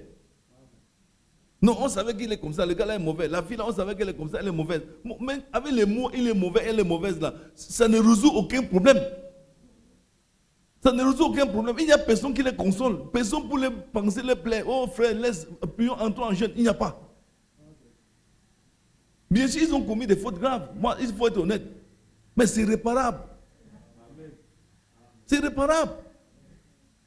Il n'y a rien qu'on ne arrange pas. Rien n'est impossible à Dieu. D'ailleurs même, la fille là, Flavie, Dieu m'a dit, c'est écrit, je veux la bénir. C'était longtemps, il y a moins 5 ans. Alors, quand le frère demandait sa main, j'ai dit, oh merci Seigneur. Les gens ont dit que j'ai détourné Flavie pour que j'ai proposé d'autres femmes à frère Franck. Moi, je propose des femmes à frère Franck pour faire quoi? C'est moi qui ai appelé Flavie chez moi pour demander que tu vas la fréquenter. Je pouvais te donner une autre soeur. Moi, je ne peux pas faire des choses pareilles. Je ne peux pas accepter qu'un frère me demande la main d'une soeur, je lui propose une autre. Ça devient du mercantilisme et c'est très dangereux. C'est la mort que tu cherches. Parce que tu ne sais pas quel destin Dieu a mis derrière le couple là. Attendez, prenons le cas de Rebecca et Isaac, qui devaient donner naissance à Jacob. Supposons que Laban avait pris plutôt une autre fille de la famille donnée à Isaac. Ça devait donner quoi? Tu devais expliquer à Dieu comment. Que le Jacob qui l'attendait là, tu as détourné pour envoyer ailleurs. C'est la mort que tu cherches. C'est parce que les gens ne lisent pas la Bible. Vous avez vu le cas de Léa et Rachel. Rachel ne savait pas que Dieu aimait Léa plus qu'elle. Elle ne croyait pas. Elle savait qu'elle était la plus belle, non. C'est moi ou rien. Il y a même des cas de sœurs ici. Que les jeunes frères demandent les mains et disent que les frères sont très jeunes. C'est une erreur grave. C'est très grave. Moi, si j'ai une femme, j'ai 50 ans, un frère de 15 ans demande ma main, je me marie parce que ce n'est pas moi qui veux. Attendez, je vais vous dire une chose, hein. Frère, faites très attention. Votre philosophie là, ce n'est pas la Bible. C'est-à-dire que quand Dieu veut faire quelque chose, il n'a pas besoin de l'homme. C'est ce que vous ne comprenez pas. Et là où la preuve même que nous ne sommes pas des croyants dans cet âge, c'est qu'il n'y a pas de surnaturel. Il n'y en a pas. Il y a une femme qui a épousé un monsieur étant infime. Le jour du mariage, le pied s'est redressé. Vous n'avez rien de vie. Vous n'avez aucune vie. Vous raisonnez. J'ai vu la selle là vraiment. Frère, tu vois qu'elle a trop grandi maintenant, non, frère? Maintenant, frère, tu vois qu'elle a trop maigri, non, frère? Frère, c'est ça votre problème. Vous n'avez pas la foi que si j'épouse la fille, si Dieu peut la changer. Non. Vous n'avez pas cette foi. Que si j'épouse la sœur-ci, Dieu peut la transformer. Tu n'as pas cette foi. Et comment tu vas avoir la foi de l'enlèvement? Tu vas aller dans l'enlèvement, quoi. La Bible dit que quoi? Que la vie est éternelle, comment ici? Si tu n'as pas pu devenir, si ta femme ne peut pas être comme Sarah, à 90 ans, elle accouche. Tu vas entrer dans quel ciel? Si tu ne peux pas croire que moi j'ai 35 ans, mon mari a 20 ans, mais Dieu nous donne Dieu fait que nous avons le même physique. Quand on nous regarde, tu vas aller où avec ce genre de foi? Moi je suis l'aîné de ma femme de 11 ans. Mais c'est à peine que tu sauras. C'est à peine. C'est ma foi. Donc, frère, ne venez pas philosopher ici. Revenez à la parole de Dieu. C'est-à-dire, rien n'est impossible, un fils de Dieu.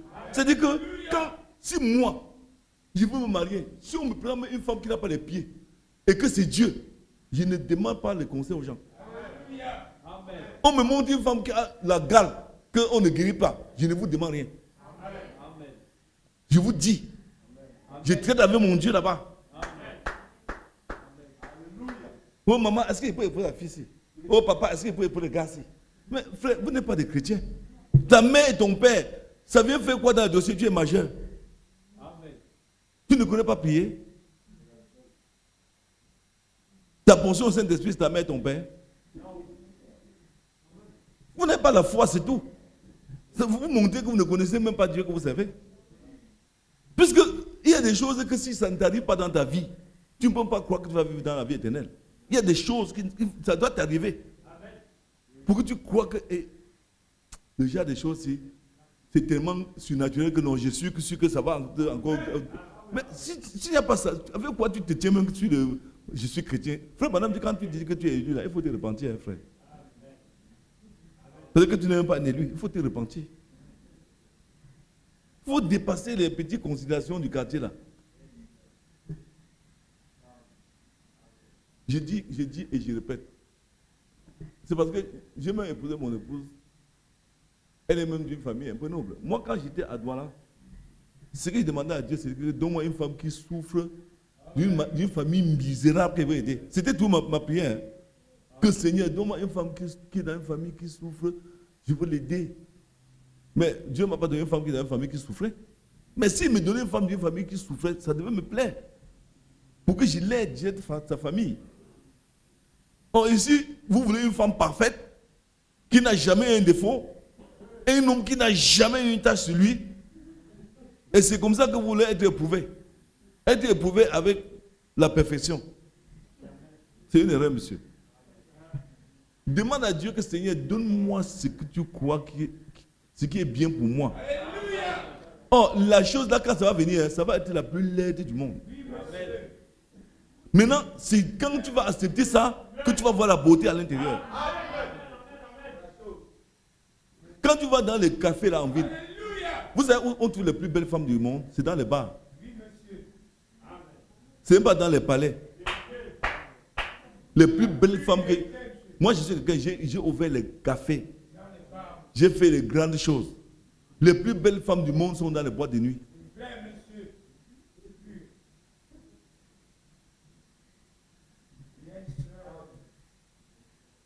Donc, moi, je voulais vous donner un conseil. Je ne vous conseille pas d'aller chercher que les frères et les hommes, les femmes qui ont les problèmes. Mais si c'est Dieu, ne résiste pas, frère. Laisse les choses se faire. Une sœur qui trouve un bon travail et son mari refuse qu'elle y travaille, qu'elle y aille, alors que la sœur soupire et veut sortir de la misère dans laquelle elle vit. Que faire? Bon. Je m'excuse, moi, mais jusqu'à preuve du contraire, il n'y a que toi en qui je fais confiance en tant que serviteur de Dieu. Le reste là, vraiment, je les respecte en tant que...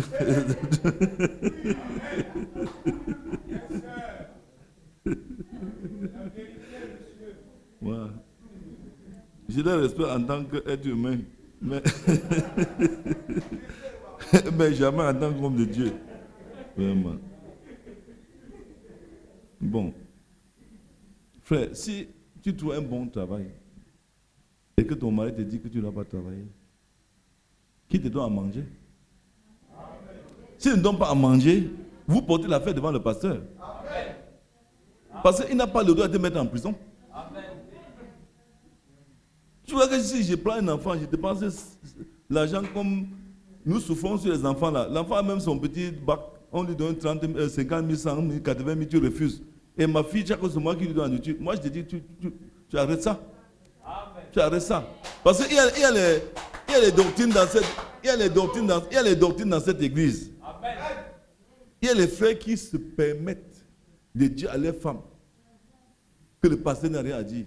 Frère, tu manques. Au-dessus de toi, il y a Dieu. Tu es son chef, mais au-dessus de toi, il y a Dieu. Et le pasteur est la voix de Dieu. Donc, c'est pour dire que quoi? C'est pour dire que c'est moi qui t'ai donné ces filles. Or, là où nous sommes, je vais vous donner un grand témoignage. À Yachua, il y a un frère. Il vient souvent ici. Sa femme est directrice dans un ministère. Elle touche plus de 400 000. Le frère avait presque un doctorat, il ne veut rien faire. Le pasteur appelle à sa soeur que si j'entends que tu as donné 5 francs à ce frère, ça ne va pas finir comme ça. Le frère, tous les jours, il marche à pied, il fait le tour de la ville. La sœur ne lui donne même pas 5 francs. Demain, je suis allé dans son bureau avec le frère Jacques, dans le bureau de sa femme. Le bureau de sa femme est comme le bureau d'un ministre. D'abord, elle est vice-ministre. Mais elle a reçu le frère à la porte. Frère, assois-toi là. Mais je vous dis, parce qu'ils ne se respectent pas. Tu ne peux pas aller te coucher avec ta femme, tu vas dire, monsieur, jamais. Et en plus, je te dis que si une soeur ne mange pas chez elle, déjà c'est un délit.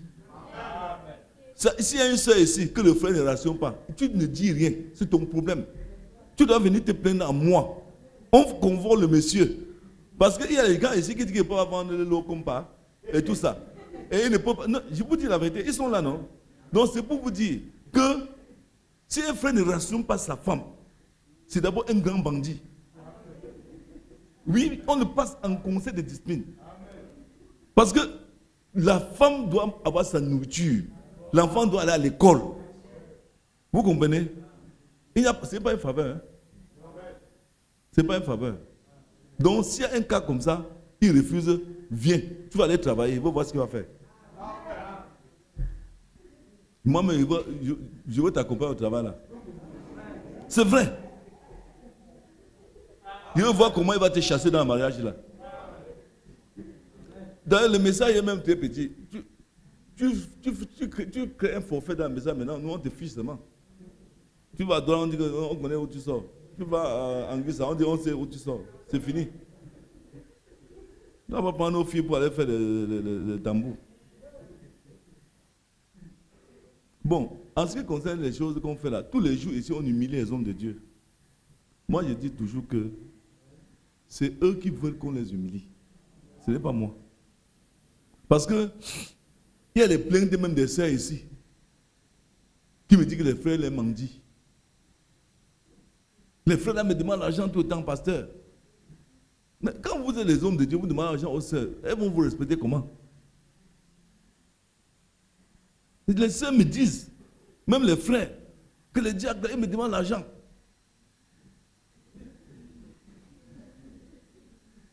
Dis-moi comment on va te respecter. Un bon diacre, c'est un papa. Amen. Tu restes chez toi comme ça, et le lendemain avec un régime planté, il te donne, il te conseille. Après, il ne sort pas.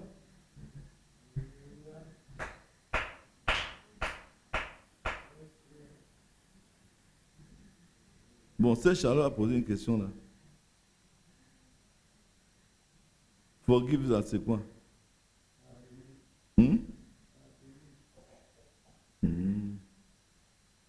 Donc, c'est Charlotte. Je voulais te dire une chose, ma fille, c'est que vous ne connaissez pas la grâce que Dieu vous a faite. Tu m'as vu marcher sans mon épouse. Alléluia! Chaque couple dans le ciel. Yes, sir. Tu m'as vu marcher sans mon épouse. Même dans mon salon, quand nous on prie, mes enfants sont assis, j'arrive à mettre dans ma femme, je mets ici. J'ai dit dans mon salon. Quand nous on prie, j'arrive à mettre mon épouse comme ça. Mes enfants regardent. Moi, je m'en fous.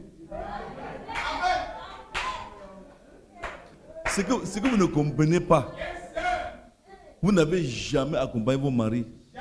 Si tu accompagnes le frère-ci dans son travail, vraiment, c'est un très grand serviteur de Dieu. C'est-à-dire que l'accompagner comment? Tu le supportes au-delà de tes capacités. Même quand il est en train de devenir fou, n'importe comment, tu ne partages pas ça avec quelqu'un. Et je sais que tu n'as jamais confessé, mais tu t'es plaint de lui aux gens. Plusieurs fois. Mais tu n'as jamais confessé. C'est ça ton problème. Parce que Dieu ne peut pas te donner un mari, il est serviteur de Dieu. Tu es dehors, tu te plains de lui. Il va avoir la force comment? C'est vous qui créez ces problèmes dans l'église. Parce que si tu peux comprendre qui était ton mari, pendant qu'il est fou, tu es derrière. Pendant qu'il a faim, tu es derrière. Il veut monter, tu es là. Il ne doit pas être bien comment? Mais à peine il ne t'a pas rationné, tu es là au quartier pour te plaindre. Mais les gens ne vont pas le respecter, madame. C'est ça la conséquence de ces souffrances que les gens se vivent. Parce que les femmes n'arrivent pas à supporter que, moi je vous dis, au rond-point d'Amas, demain maman, je monte avec ma femme et descends 15 tours par jour.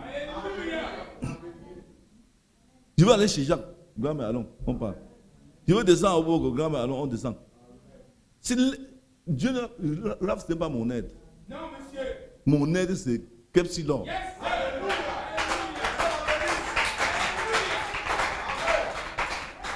Donc, l'aide que Dieu m'a donnée, ce n'est pas quelqu'un ici, c'est ma femme. Si elle m'abandonne, c'est fini. Amen.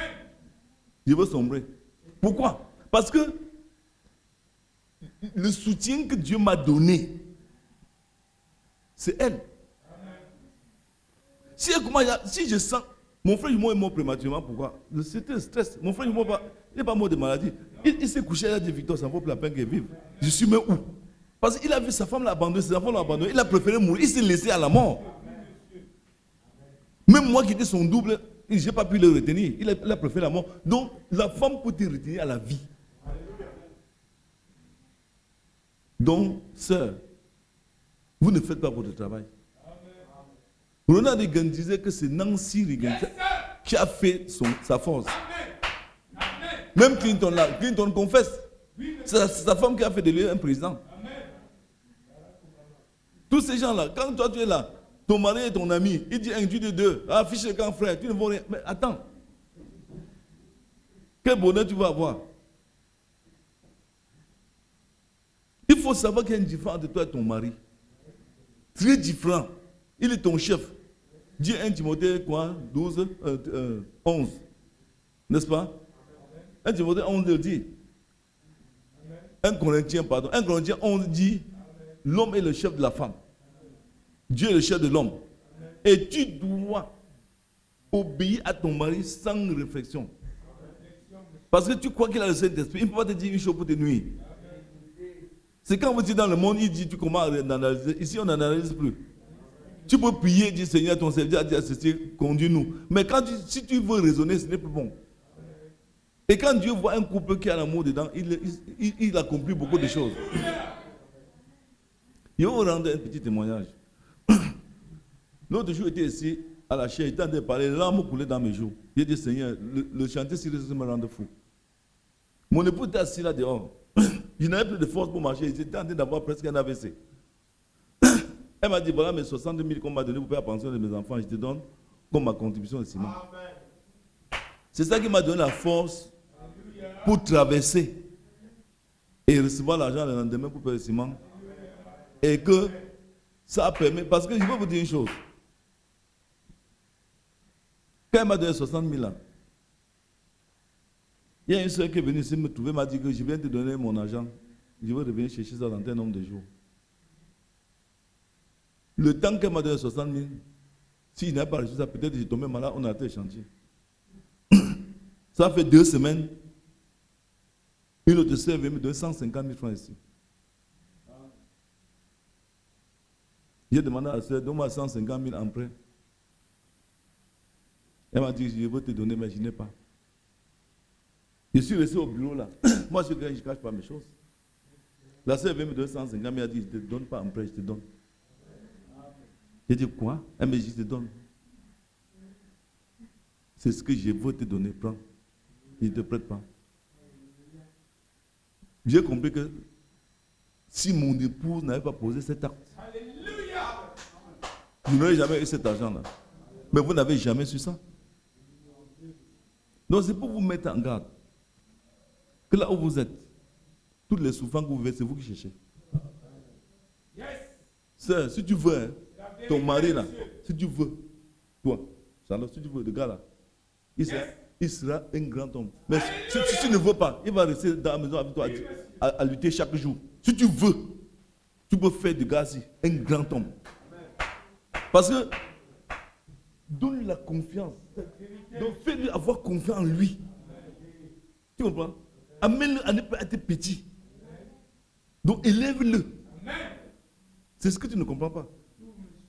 Mais quand tu le chosifies là, mais attends, c'est toi qui vas souffrir.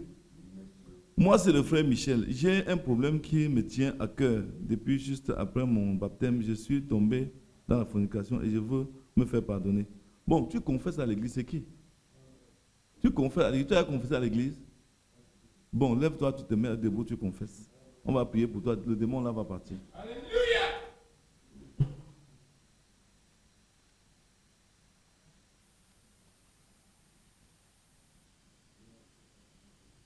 Bon, tu vas confesser que tu es tombé avec une fille, je ne sais pas si tu sortais avec elle, je ne sais pas comment, tu demandes pardon à l'église. Je demande pardon à l'église parce que j'ai pratiqué la fornication et je promets à Dieu de ne plus le faire.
Bon, vous allez venir au bureau. Toi, avec le monsieur qui a parlé de l'homosexualité, vous deux, tout à l'heure, on va prier pour vous imposer les mains au bureau là-bas.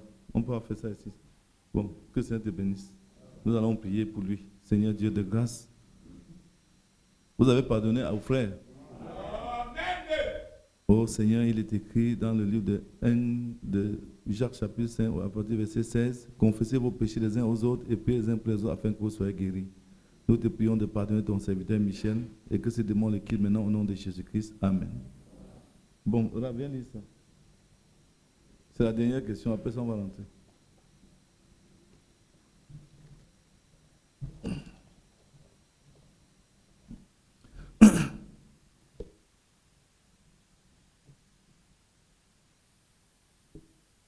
Tu ne peux pas lire.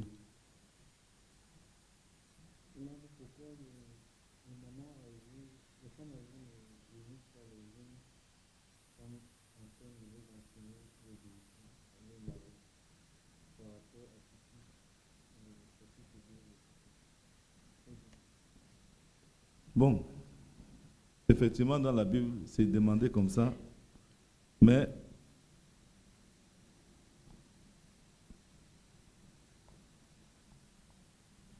c'est le travail qu'on doit faire avec les diacres ensemble. Mais il y a beaucoup de mamans qui se plaignent du comportement des jeunes sœurs dans l'église. Parce qu'elles disent que les jeunes sœurs sont très insolentes. Elles ne respectent pas les mamans. Mais je voudrais c'est même le véritable problème parce que nous, avec les diacres, quand on parle, les diacres ne vont pas vers elles pour les aider à faire ce travail.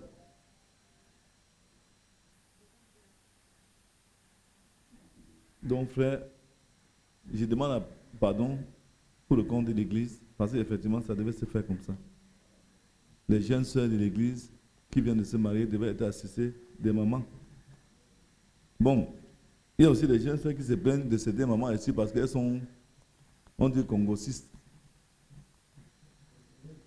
Oui, elle commet. Donc, je ne sais pas. Comme nous sommes en train de vouloir reprendre le travail qu'on avait commencé ici, dernièrement, on va introduire ça dans le travail Frère Genesis. C'est un très bon point sur lequel on doit travailler. Parce que les jeunes sœurs qui souffrent là, c'est parce qu'elles ne sont pas assistées. Bon, que le Seigneur qui vous bénisse. Je crois que nous ne sommes pas venus à la fin. Oui.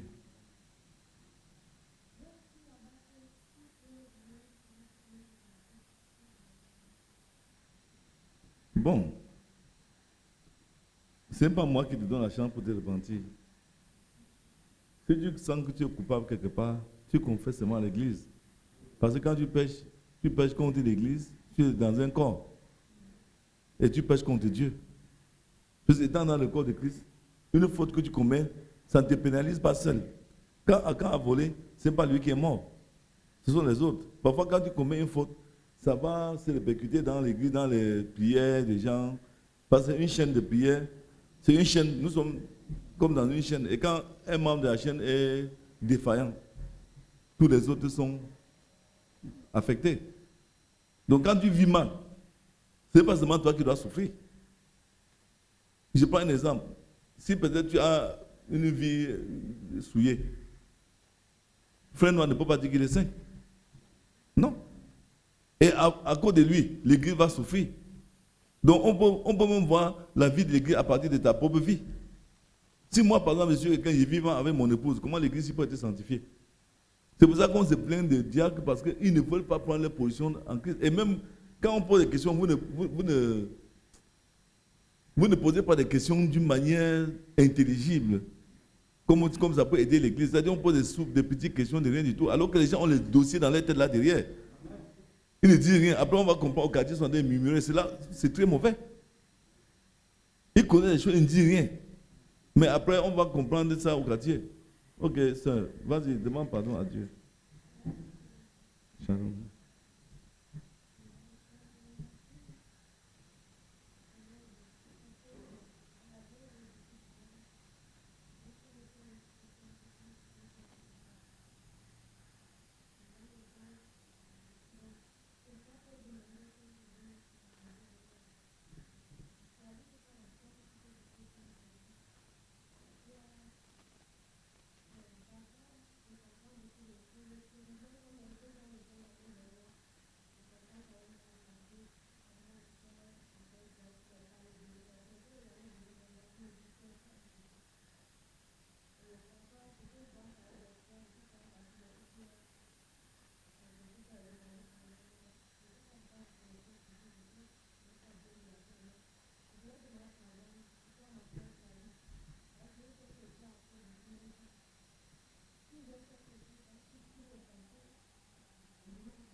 Ok, frère.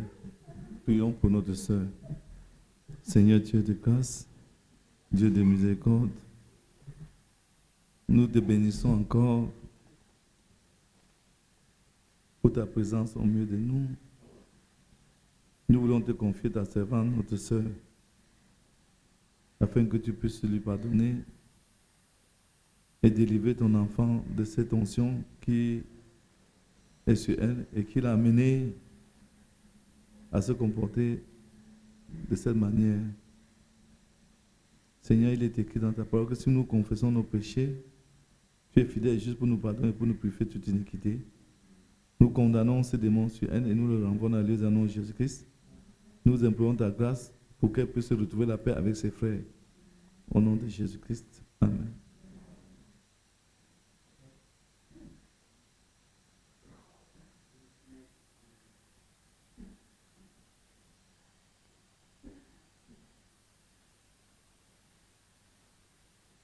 Oui.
Ok, frère. Nous allons prier. Bien-aimé Père Céleste, nous voulons te confier ton serviteur et nous chassons sur lui cette onction de commérage, de médisance, de manque d'assistance au nom de Jésus-Christ. Seigneur, que ton esprit revienne sur lui au nom de Jésus. Nous allons prier. Amen. Bon, frère, je voulais vous dire une chose, c'est que oui.